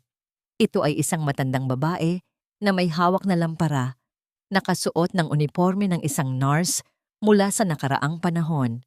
Nandito na kayo sa lupain ng mga nakalimutan. Wika ng matanda. Gusto niyo bang malaman kung saan nila itinago ang batang umiiyak ng dugo? Huwag kang lilingon sa likod floor. Ang mga multo ng sanitarium na ito ay hindi nananahan sa sementeryo, kundi sa mga pasilyong amoy gamot at kasinungalingan. Ang tinig ng matandang babae ay tila bakaskas ng tuyong dahon sa semento. Hawak niya ang isang lumang lampara na ang apoy ay sumasayaw sa gitna ng malakas na ihip ng hangin. Nakatayo siya sa paanan ng isang dambuhalang gate na gawa sa kalawangin na bakal, ang tanging harang sa pagitan ni na Flor at ng madilim na gusali ng sanitarium na nakatayo sa tuktok ng burol. Ang ulan ay dahan-dahan nang tumitila, ngunit ang lamig na dulot nito ay nananatiling nakabaon sa mga buto ni Flor. Hinarap ni Flor ang matanda. Ang kanyang mga mata ay naniningkit sa gitna ng kadiliman. "Sino ka? Paano mo nalaman ang pangalan ko?" "Ako si Martha," bulong ng matanda habang dahan-dahang itinaas ang lampara upang liwanagan ang kanyang mukha na puno ng mga kulubot ng panahon. Dating punong nurse sa lugar na ito bago ako itinapon ni Consuelo Wilson dahil sa sobrang dami ng aking nalaman. "Flor, ang batang hinahanap mo. Dinala na siya sa silid ng katahimikan. Kapag ang ilaw sa itaas ng pinto ay naging pula, wala na tayong magagawa." Naramdaman ni Flor ang isang matinding panginginig, hindi dahil sa lamig, kundi dahil sa imahe ni Beatrice na nakahiga sa isang malamig na mesa, napapalibutan ng mga taong ang tanging layunin ay burahin ang kanyang pagkatao. Ang kanyang internal crumbling ay umabot na sa sukdulan. Ang galit na nararamdaman niya para kay Doña Consuelo ay naging isang malamig na apoy na nagbibigay sa kanya ng lakas na hindi niya inakalang taglay niya. Bilang isang huli, alam niya ang bawat hakbang ng operasyong gagawin sa bata. Alam niya ang sakit, ang takot, at ang kawalan ng pag-asa. Inalalaya ni Flor si Manuel na pilit na tumatayo sa tabi niya. Ang dugo sa noo ng abogado ay tuyo na, ngunit ang kanyang muka ay maputla pa rin. "Manuel, kaya mo ba?" "Huwag mo akong alalahanin, Flor," sagot ni Manuel. Ang kanyang boses ay nanginginig, ngunit puno ng determinasyon. "Martha, ituro mo sa amin ang lagusan. Hindi namin pwedeng hayaang mangyari ang operasyon." Dinala sila ni Martha sa isang maliit na pinto sa likod ng kusina ng pasilidad. Ang amoy ng nilagang repolyo at matapang na kemikal ay sumalubong sa kanila.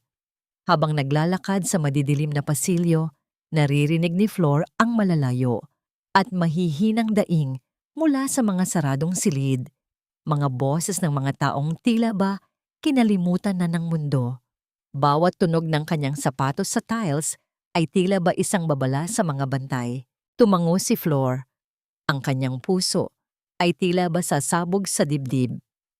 "Mag-iingat ka, Manuel." Nakarating sila sa tapat ng silid ng katahimikan. Sa itaas ng pintong bakal, ang ilaw ay nagsisimula ng kumurap-kurap, nagbabantang maging pula sa anumang sandali. Ngunit bago pa man sila makalapit, isang pamilyar na boses ang narinig mula sa dulo ng pasilyo. "Napakagaling ng iyong pagtakas, Flor. Ngunit tila nakalimutan mong sa bahay na ito, ako ang nagmamay-ari ng bawat hininga." Naroon si Doña Consuelo, nakatayo sa gitna ng pasilyo. Suot ang kanyang mamahaling perlas na tila ba nagniningning sa gitna ng kadiliman ng sanitarium. Sa tabi niya ay si Robert, ang kambal ni Richard, na may hawak na hiringgilya. Ang mukha ng matanda ay walang bakas ng awa. Tanging ang malupit na tagumpay ng isang taong akala ay tapos na ang laban. "Bitawan mo ang bata, Mama!" Sigaw ni Flor. Ang kanyang boses ay umalingaw-ngaw sa buong pasilyo. Bumasag sa nakabibinging katahimikan. "Alam ko na ang lahat. Alam ko ang ginawa ninyo kay Richard. Alam ko ang ginawa ninyo sa ina ni Beatrice." Tumawa si Doña Consuelo. Isang tunog na mas malamig pa sa bakal ng rehas. Alam mo, at ano ang gagawin mo? Isang hamak na holy? Walang maniniwala sa'yo. Ang batang iyan, pagkatapos ng ilang minuto, wala na siyang maaalala. At ikaw? Dito ka na rin tatanda sa tabi ni Marta. Isang senyas ang ibinigay ni Doña Consuelo kay Robert. Dahan-dahang lumapit ang lalaki kay Flor. Ang hiringgilya ay kumikinang sa ilalim ng fluorescent light. Ngunit bago pa man ito makalapit, isang malakas na tunog ng pagbukas ng elevator ang narinig. Lumabas mula roon ang mga tauhan ng Kuk Bao Wei Funu at Trey Im, DSWD at ilang mga pulis, kasama si Clara. Ang babaeng nakasuot ng pula ay may hawak na isang recorder na nakakabit sa isang maliit na speaker. Ang boses ni Doña Consuelo na umaamin sa pagpatay kay Richard ay umalingaw-ngaw sa buong palapag. Akala mo ba ay ikaw lang ang marunong maglaro, Consuelo? Wika ni Clara. Ang kanyang mga mata ay nagniningning sa tagumpay. Ngunit sa gitna ng kaguluhan, nakita ni Flor ang ilaw sa itaas ng pinto ni Beatrice. Naging pula ito. Hindi! Sigaw ni Flor habang pilit na tinutulak ang mga pulis upang marating ang pinto. Cliffhanger. Huli na ba ang lahat para kay Beatrice? O ang pulang ilaw ay hudyat lamang ng pagsisimula ng isang bagong yugto ng digmaan na mas madugo pa sa inaasahan ni Flor? Ang pulang ilaw na iyon ay hindi lamang babala. Iyon ang huling hininga ng katinoan ni Beatrice na dahan-dahang kinikitil sa loob ng silid. Sa sandaling naging pula ang bumbilya sa itaas ng pinto, tila ba tumigil ang pag-ikot ng mundo para kay Flor. Ang bawat tibok ng kanyang puso ay naging kasing lakas ng tunog ng martilyo na bumabaon sa kanyang pandinig. Hindi siya nag-isip, hindi siya nag-atubili. Gamit ang lahat ng lakas na natitira sa kanyang nanghihinang katawan, itinulak ni Flor ang mga pulis at ang mga gwardyang nakaharang sa kanyang daan. Beatrice, anak! Ang sigaw ni Flor ay punong-puno ng pighati. Isang tinig na nanggaling sa pinakamalalim na bahagi ng kanyang kaluluwa. Sinubukan siyang harangin ni Robert. Ang kanyang mga kamay ay mabilis na humawak sa balikat ni Flor upang itulak ito pabalik. Ngunit si Manuel, sa kabila ng kanyang sugat, ay mabilis na humarang at hinawakan ang braso ng kambal ni Richard. Ang tunog ng pagkakaladkad ng mga sapatos sa sahig at ang mga sigaw ng pag-uutos ng mga pulis ay nagmistulang isang magulong koro sa madilim na pasilyo ng sanitarium. Bitawan mo siya, Robert! Tapos na ang paghahari-harian ninyo! Sigaw ni Manuel. Ang kanyang boses ay nanginginig sa galit. Sa gitna ng kaguluhan, nagtagumpay si Flor na mabuksan ang pintong bakal. Ang amoy ng malamig na hangin at matapang na disinfectant ay sumalubong sa kanya. Doon, sa ilalim ng nakabubulag na puting ilaw ng operating table, nakahiga si Beatrice. Ang dalaga ay tila ba isang estatwang gawa sa porselana, maputla, walang malay, at napapalibutan ng mga makinang naglalabas ng mahihina at nakakabagot na tunog ng monitor. Ang doktor na may hawak ng mga kagamitang pang-opera ay napatigil sa gulat. Ngunit bago pa man ito makakilos, narating na ni Flor ang gilid ng mesa. Hinawakan niya ang malamig na kamay ni Beatrice at agad na tiningnan ang mga mata nito. Bilang isang huli, alam ni Flor ang bawat senyales. Nakita niya ang bahagyang paggalaw ng talukap ng mata ng dalaga. Hindi pa nagsisimula ang pinakamatinding bahagi. Huwag ninyong ituloy ito, huwag ituloy ito. Pulis ang nasa labas. Sigaw ni Flor sa doktor. Ang kanyang mga mata ay nanlilisik sa determinasyon. Isang malaking krimen ang ginagawa ninyo at tinitiyak ko sa inyong lahat, kayo ay mabubulok sa kulungan. Nandito na si Mommy Flor, anak. Hindi ka na nila masasaktan. Bulong niya habang hinahaplos ang noo ng dalaga. Isang mahinang pigas sa kamay ang isinagot ni Beatrice, isang munting kilos na tila ba nagsasabing naririnig niya ang kanyang tagapagligtas. Sa labas ng silid, ang boses ni Doña Consuelo ay tumitili na sa desperasyon. Wala kayong ebidensya. Ang babaeng yan ay baliw. Ang abogadong yan ay kasabwat sa pagnanakaw. Ngunit pumasok si Clara sa loob ng operating room. Kasunod ang pinuno ng DSWD. Hawak ni Clara ang isang folder. Hindi ang asul na folder, kundi ang orihinal na medical records ng unang asawa ni Richard na naitago ni Martha sa loob ng maraming taon. Huli na ang lahat, Consuelo. Wika ni Clara, ang kanyang boses ay puno ng mapait na tagumpay. Ang lahat ng mga transaksyon mo sa sanitarium na ito, ang mga donasyon mo kapalit ng pagpapakatahimik sa mga kaaway mo, ay nasa kamay na ng autoridad. At ang huling pako sa kabaong mo, ang mismong mga taong binayaran mo para manahimik ay sila na ngayong kakantalaban sa'yo. Nakita ni Flor ang pagpasok ng mga pulis sa silid upang arestuhin ang doktor at ang mga nurse. At sa pinto, nakita niya si Doña Consuelo na pinupusasan. Ang dambuhalang perlas sa kanyang leeg ay tila ba nawalan ng kislap, gaya ng kanyang kapangyarihan na unti-unti nang gumuguho sa harap ng batas. Isinusumpa kita, Flor. Hiyaw ng matanda habang kinakaladkad siya palabas. Hampas lupa ka lang. Sisiguraduhin kong magbabayad ka. Tumingin si Flor sa kanyang biyenan, hindi sa galit, kundi sa matinding awa. Ang tanging nagbabayad ngayon, Mama, ay kayo. Binabayaran ninyo ang lahat ng buhay na sinira ninyo para sa inyong pekeng dangal. Habang inilalabas si Beatrice sa isang stretcher patungo sa ambulansya, naramdaman ni Flor ang pagod na kanina pa niya pilit na binabalewala. Napasandal siya sa pader ng pasilyo, dahan-dahang napaupo sa sahig. Nilapitan siya ni Manuel at naupo sa tabi niya. Ang katahimikan sa pagitan nilang dalawa ay punong-puno ng mga bagay na hindi na kailangang sabihin pa.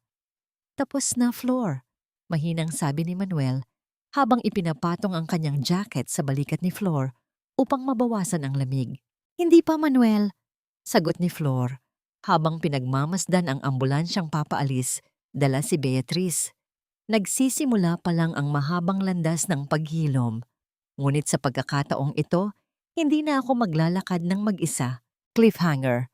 Habang nililinis ng mga pulis ang pasilidad, isang opisyal ang lumapit kay Manuel at may ibinigay na isang maliit na sobre na nahanap sa bulsa ni Robert. Nang buksan ito ni Flor, nakita niya ang isang lumang litrato. Isang litrato ni Richard noong bata pa siya, kasama ang isang lalaking hindi niya kilala. Ngunit ang lalaking iyon ay may suot na singsing na may tatak ng isang makapangyarihang fraternity na kinabibilangan ng mga pinakamataas na hukom sa bansa. May mas malalim pa bang nasa likod ng pagkatao ni Richard at ng kanyang pamilya? At sino ang lalaking nasa litrato na tila ba nagmamasid mula sa anino ng nakaraan? Hindi pa tapos ang laban, Flor. Ang mga Wilson ay parang damo. Kahit putulin mo ang itaas, ang ugat ay nananatiling nakabaon sa maduming lupa. Ang babala ni Manuel ay umalingaw-ngaw sa loob ng tahimik na silid ng ospital. Sa pagkakataong ito, hindi ito ang madilim na sanitarium, kundi isang maayos na pasilidad sa Maynila, kung saan ligtas na nagpapahinga si Beatrice.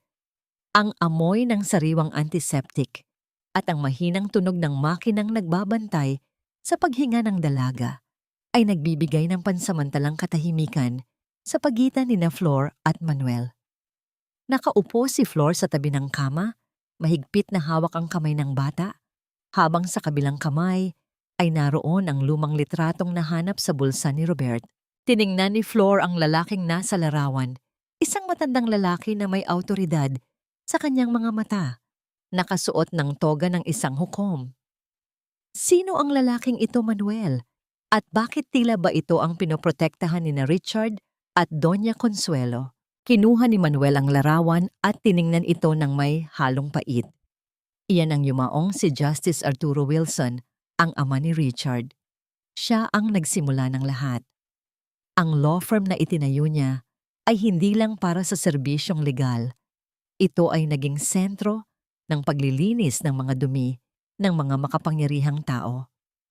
Ang singsing na suot niya, iyan ang simbolo ng kapatirang kumokontrol sa hustisya sa bansang ito. Ang asul na folder na nahanap mo ay simula pa lang. May mas malaking listahan, Floor. Isang listahan ng mga huwad na hatol na naging dahilan ng pagkasira ng libu-libong pamilya. Naramdaman ni Floor ang isang matinding pag-atake ng internal crumbling. Napagtanto niya na ang kanyang 3 taong pagsasama kay Richard ay hindi lang basta isang maling pag-ibig. Siya ay naging bahagi ng isang makinarya ng kasamaan nang hindi niya nalalaman. Ang bawat gabing ipinagluto niya ang pamilyang ito, ang bawat ngiting ibinigay niya sa kanila, ay tila ba naging mantsa sa kanyang sariling dangal.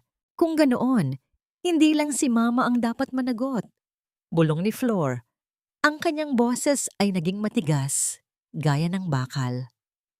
Kailangang malaman ng buong mundo ang ginawa nila, hindi lang para sa akin, kundi para sa lahat ng mga babaeng naging biktima ng kanilang mga pekeng kaso. Nanay, Floor, mahinang tawag ni Beatrice, ang kanyang boses ay tila ba isang himig na nagpapatahimik sa bawat baha ng puot sa puso ni Floor. Ang salitang nanay ay tumama sa puso ni Floor na mas matindi pa sa anumang sampal o panlalait na tinanggap niya. Hindi man siya ang nagluwal sa bata. Ang pag-ibig na nagbuklod sa kanila sa gitna ng apoy ay mas matibay pa sa dugo. Niyakap niya ng mahigpit ang dalaga, habang ang mga luha ng kagalakan ay dahan-dahang pumapatak sa balikat ni Beatrice. Nandito lang ako, anak. Hindi na tayo muling maghihiwalay. Pangako ni Floor. Pumasok si Clara sa silid, bitbit ang isang makapal na tumpok ng mga dokumento. Wala na sa kanya ang mapang-uring ng ngiti. Ang mukha niya ngayon ay kakikitaan ng pagod at pagsisisi. Ang annual stockholders meeting ng Wilson Law Group ay gaganapin bukas ng umaga. Susubukan ni Consuelo na ilipat ang lahat ng asset ng kumpanya sa isang dummy corporation bago pa man ito tuluyang makuha ng gobyerno. Ginagamit niya ang kanyang mga koneksyon upang makalabas pansamantala sa kulungan gamit ang medical bail. Medical bail? Galit na tanong ni Manuel. Alam nating lahat na hindi siya masama ang pakiramdam. Iyan ang kapangyarihan ng pera, Manuel, sagot ni Clara habang iniabot ang huling piraso ng ebidensya kay Floor. Pero may isang bagay na hindi nila kayang bilhin, ang boses ng biktima. Floor, handa ka na bang harapin sila sa huling pagkakataon? Hindi sa loob ng korte, kundi sa harap ng mga taong pinaglilingkuran nila ng mga kasinungalingan. Tumingin si Floor sa salamin. Ang mga pasa sa kanyang muka ay unti-unti nang nagiging kulay lila, isang paalala ng kanyang laban. Hindi na siya ang huli na nakayuko. Hindi lang ako ang haharap sa kanila, Clara. Wika ni Floor habang tinitingnan si Manuel at ang matatag na si Beatrice. Haharapin namin sila ng sama-sama. Ang bawat lihim na itinago nila sa loob ng 4 na dekada ay wawakasan natin sa loob ng 1 oras. Ngunit bago pa man matapos ang gabi, isang hindi inaasahang tawag ang natanggap ni Manuel. Isang boses mula sa nakaraan. Isang boses na akala nila ay tuluyan na ring natahimik. Manuel, sabihin mo kay Floor, ang asul na folder ay may kasamang video. Isang video na kinuna ni Richard bago siya mamatay. Isang video na nagpapatunay na hindi aksidente ang pagkawala ng kanyang ama. Cliffhanger, anong katotohanan ang itinatago ng video ni Richard? At handa ba si Floor na malaman na ang kanyang asawa, sa huling sandali nito, ay sinubukang maging isang bayani o baka ay lalo lang nitong ibinaon ang kanilang pamilya sa kasalanan? Ang katarungan ay hindi nabibili ng ginto, lalo na kung ang gintong yon ay nabahira ng dugo ng sarili mong laman. Ang bulong na yon ni Floor sa kanyang sarili ay tila naging isang panalangin habang nakatayo siya sa harap ng dambuhalang pintuan ng Grand Ballroom ng isang tanyag na hotel sa Makati. Suot ang isang simple ngunit eleganteng puting bestido, isang matapang na paglihis mula sa itim na damit na pilit na ipinasuot sa kanya bilang nagluluksa. Si Floor ay hindi na ang nanghihinang byuda na nakita ng madla noong nakaraang linggo. Ang kanyang buhok ay maayos na nakapusod, ang kanyang mukha ay payapa Sa kabila ng mga pasa na bahagyang natatakpan ng makeup at ang kanyang mga mata ay nagniningning sa isang uri ng liwanag na tanging katotohanan lamang ang makapagbibigay. Sa loob ng ballroom, ang annual stockholders meeting ng Wilson Law Group ay kasalukuyang nasa kasukdulan. Ang amoy ng mamahaling pabango at ang tunog ng kalansing ng mga kubyertos ay humahalo sa boses ni Doña Consuelo na umaalingaw-ngaw sa buong silid. Nakaupo ang matanda sa isang wheelchair, nagpapanggap na nanghihina dahil sa medical bail, habang ang kanyang boses ay puno ng pekeng pighati sa pag-alala sa kanyang anak. Ang aking anak na si Richard ay namatay para sa dangal ng kumpanyang ito, wika ni Doña Consuelo. Ang kanyang mga mata ay pilit na naglalabas ng luha habang nakaharap sa mga mamamahayag at stockholders. At sa kabila ng paninirang puri ng ilang mga taong mapagsamantala, itatayo nating muli ang pangalang Wilson. Biglang bumukas ang malaking pinto. Ang tunog ng pagtama ng kahoy sa pader ay naging hudyat ng paghinto ng lahat ng ingay sa loob ng ballroom. Pumasok si Flor, kasunod si Manuel Roxas at si Beatrice na nakatayo ng tuwid. Hawak ang kamay ni Flor. Ang pagpasok ng tatlo ay tila ba isang hanging amihan na biglang dinala ang katotohanan sa loob ng isang silid na puno ng mabahong kasinungalingan. Ang dangal ay hindi itinatayo sa ibabaw ng mga bangkay, Mama. Malakas na sabi ni Flor. Ang kanyang boses ay kalmado, ngunit tumatagos sa bawat sulok ng ballroom. Nanigas si Doña Consuelo. Ang wheelchair na kanyang kinauupuan ay tila ba naging isang mainit na upuan ng hatol. Anong ginagawa mo rito, Flor? Mga gwardiya, ilabas ang babaeng ito. Siya ay nababaliw na dahil sa pighati. Ngunit walang gwardiyang kumilos. Sa halip, lumapit si Manuel sa podium at isinalpak ang isang USB drive sa system ng ballroom. Ang malaking LED screen na dati ay nagpapakita ng mukha ni Richard bilang isang bayani ay biglang nagdilim. Ito ang huling hiling ni Richard Wilson, wika ni Manuel sa mikropono. Isang katotohanang nais niyang ibunyag bago siya tuluyang kainin ng kanyang konsensya. Isang video ang biglang lumitaw sa screen. Bumungad ang mukha ni Richard, maputla, pagod, at halatang mabigat ang dinadala sa kanyang konsensya. Kung napapanood ninyo ito, mahina niyang sabi, ibig sabihin ay may nangyaring masama sa akin. Napalunok siya bago nagpatuloy, tila hirap na hirap ilabas ang katotohanan. Hindi simpleng aksidente ang pagkamatay ni Papa. Noong gabing iyon, may nakita akong hindi ko makalimutan. Nakita kong may binago sa gamot niya sa puso bago siya mawalan ng malay. Nanginginig ang kanyang boses habang pilit pinipigilan ang takot. Matagal ko nang kinimkim ang sikreto dahil natatakot ako. Dagdag niya. At habang tumatagal, lalo akong nadadala sa mga gawaing alam kong mali, mga kasinungalingan at ebidensyang hindi dapat pinipilit. Nabalot ng katahimikan ng buong silid habang ang bawat salitang lumalabas sa video ay unti-unting sumisira sa imaheng matagal na itinago ng pamilya. Isang nakabibinging singhap ang narinig mula sa mga stockholders. Ang tunog ng mga kamera ng media na sunod-sunod na kumukuha ng litrato ay tila ba mga kidlat na tumatama sa mukha ni Doña Consuelo. Ang matanda ay pilit na tumayo mula sa kanyang wheelchair. Ang kanyang mukha ay naging kasing pula ng apoy sa galit at takot. Kasinungalingan! Isang deepfake ang video na yan! Sigaw ni Consuelo. Ang kanyang boses ay pumiyok sa desperasyon. Ngunit hindi tumigil si Flor. Lumapit siya sa podium, hinarap ang mga tao, at inilabas ang asul na folder at ang orihinal na listahan ng mga biktima. Ito ang mga buhay na sinira ninyo, Consuelo.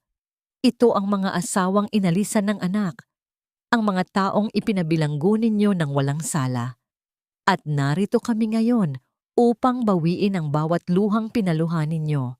Pumasok ang mga opisyal ng National Bureau of Investigation, NBI, sa loob ng ballroom.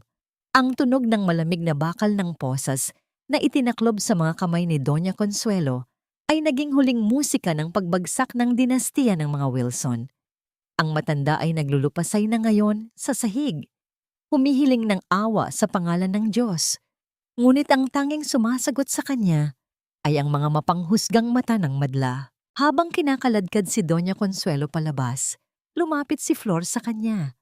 Walang galit sa mukha ni Flor, tanging kapayapaan lamang. Sabi ninyo po, ang katulad ko ay dumilang sa paanan ninyo, pero ang duming ito ang siyang lilibing sa bawat kasamaang itinanim ninyo. Sa gitna ng kaguluhan, niyakap ni Flor si Beatriz ng mahigpit. Naramdaman niya ang luha ng dalaga sa kanyang balikat, hindi na luha ng takot, kundi luha ng kalayaan. Sa tabi nila, nakatayo si Manuel, na ang mga mata ay puno ng paghanga para sa babaeng binuo muli ang kanyang sarili mula sa mga abo ng pagtataksil. Ang tinig ni Manuel ay naging bahagi na ng katahimikan sa loob ng sasakyan habang binabaybay nila ang kalsada patungo sa isang tago at tahimik na bayan sa Batangas. Isang linggo na ang lumipas mula nang gumuho ang imperyo ng mga Wilson sa gitna ng ballroom ng hotel. Ang balita tungkol sa pag-aresto kay Doña Consuelo at ang pagkakabunyag ng mga anomalya sa Wilson Law Group ay naging pambansang usapin. Ngunit para kay Flor, ang ingay ng mundo ay tila ba malayo na sa kanyang pandinig.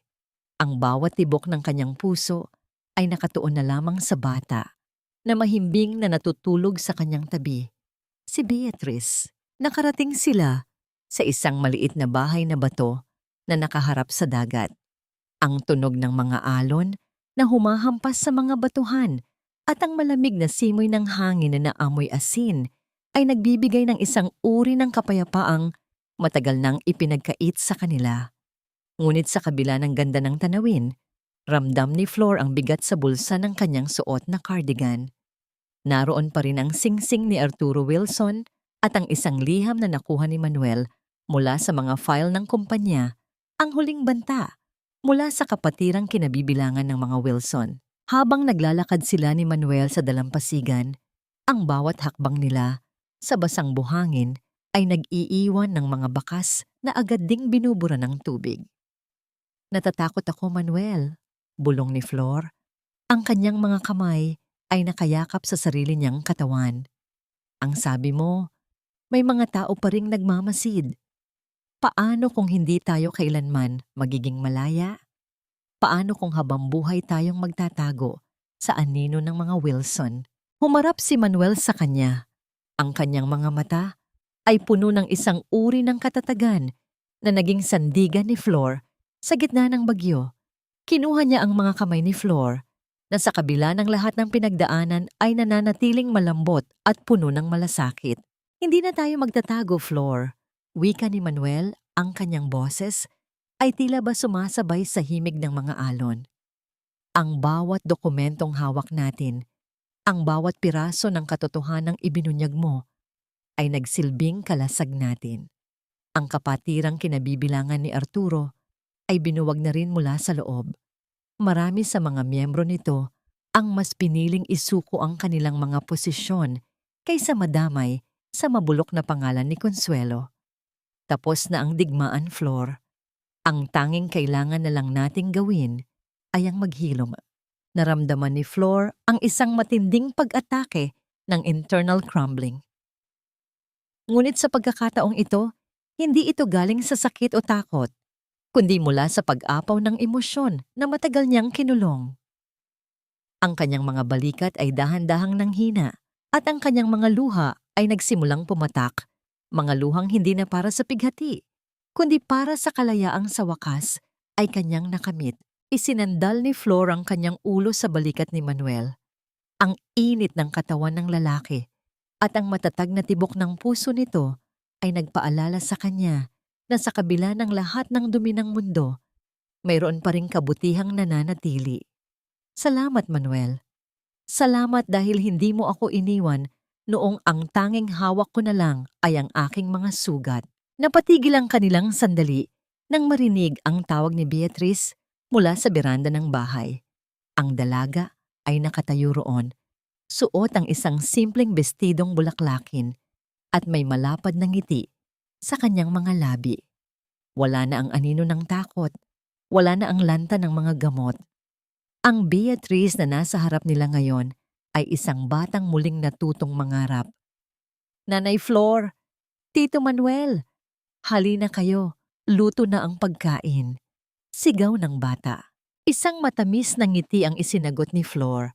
Kinuha niya ang singsing ni Arturo mula sa kanyang bulsa at buong lakas na inihagis ito sa gitna ng dagat. Ang tunog ng maliit na tilamsik ng tubig ay naging hudyat ng pagtatapos ng lahat ng ugnayan niya sa madilim na nakaraan ng mga Wilson. Ang ginto ay lumubog sa ilalim ng buhangin, kung saan hindi na ito muling makakasakit pa. Habang naglalakad silang dalawa pabalik sa bahay, naramdaman ni Flor ang marahang pagdaiti ng mga daliri ni Manuel sa kanyang palad hanggang sa magsalikop ang kanilang mga kamay. Isang simpleng pagkakahawak, ngunit puno ng pangako ng isang bagong simula. Ang huling sulyap ni Flor sa karagatan ay nagpaalala sa kanya ng isang mahalagang aral. Ang mga sugat ay maaaring mag-iwan ng pilat, ngunit ang mga pilat na yon ang nagpapatunay na tayo ay lumaban at tayo ay nagwagi. Cliffhanger. Habang nagkakainan sila sa loob ng bahay, isang puting sobre ang iniwan sa ilalim ng kanilang pintuan. Walang pangalan ng nagpadala, tanging isang maliit na susi at isang sulat na may nakalagay. Para sa bagong simula ng Noahua Kwahivong, gamitin mo ito para sa mga batang nangangailangan ng liwanag. Sino ang nagpadala ng misteryosong donasyon na ito? At ito na nga ba ang huling kabanata ng kanilang pakikipagsapalaran? O ang simula ng isang mas malawak na misyon para sa katarungan? Isang taon na ang nakalipas mula nang ang huling bakas ng mga Wilson ay tuluyang binura ng agos ng katarungan. Sa isang tahimik na bayan sa Batangas, kung saan ang bawat dapit hapon ay nagbibigay ng kulay ginto sa malawak na dagat, nakatayo ang isang puting bahay na may karatula sa pintuan. Flor de Lis's Haven. Hindi ito isang mansyon ng mga lihim, kundi isang tahanan ng mga bagong simula. Ang amoy ng sariwang luntian at ang halimuyak ng bagong lutong bibingka ay humahalo sa alat ng simoy ng dagat, nagbibigay ng kakaibang ginhawa sa sinumang dumarating. Nakatayo si Flor sa beranda. Suot ang isang simpleng bestidong asul na tila ba sumasalamin sa katahimikan ng kanyang puso. Pinagmamasdan niya si Beatrice na kasalukuyang nagtuturo sa ilang mga bata sa ilalim ng puno ng mangga. Ang dalaga ay punong-puno na ng sigla. Ang kanyang mga tawa ay tila ba mga kampanilya na nagpapawis sa bawat alaala ng madilim na sanitarium. Wala na ang takot sa kanyang mga mata, tanging ang ningning ng isang pangarap na maging isang ganap na doktor balang araw. Nanay Flor, halina po kayo rito. Ang sarap po ng luto ninyong bibingka. Sigaw ni Beatrice habang kumakaway ng masigla. Napangiti si Flor, isang ngiting hindi napilit kundi nanggagaling sa pinakamalalim na bahagi ng kanyang kaluluwa. Ang salitang nanay ay nananatili pa ring pinakamagandang musikang narinig niya sa kanyang buong buhay. Sa bawat pagtawag na yon, tila ba iwantunting naghihilom ang bawat sugat na iniwan ni Richard at ng kanyang pamilya. Isang matatag na hakbang ang narinig ni Flor mula sa kanyang likuran. Hindi na niya kailangang lumingon upang malaman kung sino ito. Ang pamilyar na bango ng sandalwood at ang mainit na presensya ni Manuel Roxas ay sapat na upang pakalmahin ang anumang natitirang kaba sa kanyang dibdib. Lumapit si Manuel at tumayo sa tabi niya.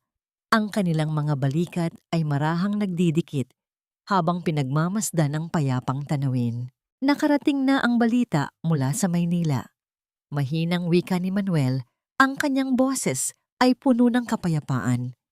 Tinanggihan ng korte ang huling apela ni Consuelo. Mananatili siya sa loob ng mahabang panahon.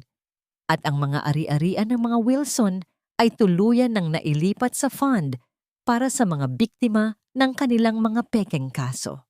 Huminga ng malalim si Flor.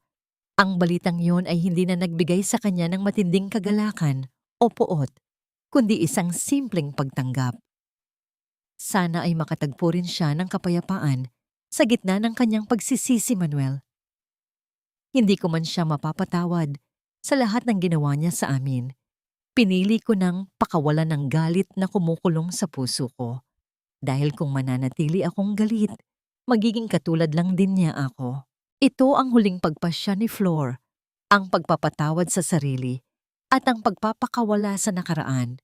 Ang katarungan ay nakamit na at ang katarungang iyon ang nagbigay sa kanya ng karapatang mamuhay ng walang dalang mabigat na tanikala.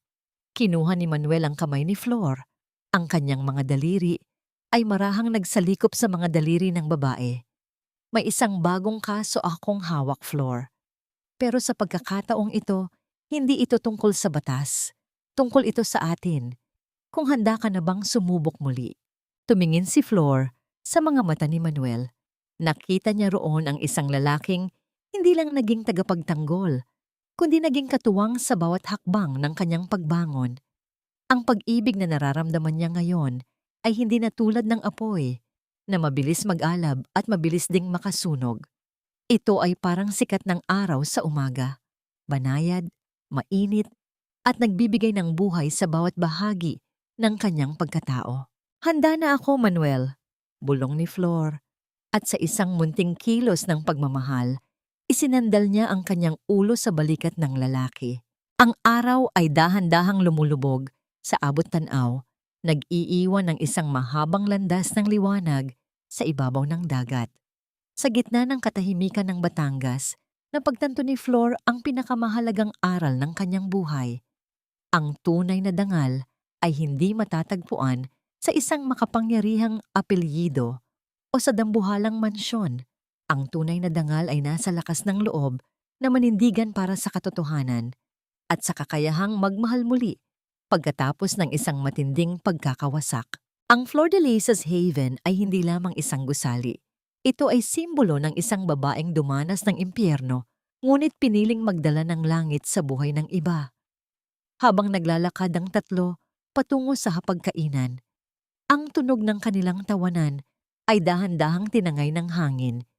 Isang patunay na pagkatapos ng pinakamalakas na unos, palaging may darating na isang payapang umaga. Ang bawat tawa ni Beatrice at ang init ng kamay ni Manuel sa dalampasigan ay tila ba isang marahang haplos sa ating mga puso. Isang tanda na ang pinakamahabang gabi ay natapos na rin sa isang maningning na umaga. Ang katahimikan sa Flor de Lisas Haven ay hindi na katahimikan ng takot, kundi ng kapayapaang pinaghirapan at ipinaglaban. Mga mahal kong tagapakinig, maraming salamat sa paglalakad kasama ko sa bawat pasilyo ng buhay ni Flor. Aaminin ko sa inyo, habang binubuo ko ang kwentong ito, tila ba nadurog din ang aking puso sa kabanata kung saan ang bibingka na pinagpuyatan ni Flor para sa kanyang anibersaryo ay nahulog at nayurakan sa maruming sahig ng presinto, kasabay ng pagkadurog ng kanyang tiwala sa asawa. Pakiramdam ko ay kasama ko siyang nakatayo sa ulan, basang-basa at walang masandalan. Ang bawat salita sa nobelang ito ay hinugot mula sa mga tunay na hinaing ng mga kababaihang tila ba kinalimutan na ng hustisya, ngunit piniling bumangon sa sarili nilang paraan. Ang buhay natin ay parang isang piraso ng bibingka. Minsan, kailangang dumaan sa matinding init at masunog ang ilalim ng dahon ng saging upang lumabas ang tunay na tamis at bango nito. Huwag nating kalimutan na kahit ang pinakamaitim na uling ay kayang maging bahagi ng pagluluto ng isang masarap na bukas. Si Flor ay isang huli at itinuro niya sa atin na ang paghilom ay hindi lamang tungkol sa pagpapagaling ng sugat ng iba, kundi ang paggamot sa sarili nating kaluluwa mula sa lason ng nakaraan. Kung kayo ang nasa kalagayan ni Flor, magagawa niyo rin bang iwanan ang karangyaan ng isang mansyon para sa isang payapang buhay sa tabing dagat? Ano ang gagawin niyo? Kung nalaman ninyong ang taong pinakamahal, Dio, ang siya palang humuhukay ng inyong libingan. Sana ay nagustuhan ninyo ang ating kwento ngayon. Nasaan po ba kayo habang nakikinig sa tinig ko? Marahil ay nagluluto ng hapunan para sa pamilya o baka nagpapahinga matapos ang isang nakakapagod na shift sa trabaho. Isulat nyo naman sa comment section kung anong bahagi ng kwento ni Flor ang pinakanatatak sa inyong puso. Huwag din ninyong kalimutang i-like at i-share ang video na ito para mas marami pang kababaihan ang makaramdam ng pag-asa at lakas. Manatili sana kayong matatag at laging tandaan na ang inyong halaga ay hindi nasusukat sa pangalan ng ibang tao, kundi sa ningning ng inyong sariling dangal. Hanggang sa muli nating pagkikita sa susunod na kwento ng pag-ibig at pagsisikap. Pamagat ng kwento, ang huling patak ng luha sa dambana ng kasinungalingan paunawa. Ang lahat ng mga karakter at sitwasyon sa kwentong ito ay likhang isip lamang na nilikha para sa layuning libangan at paghahatid ng positibong mensahe.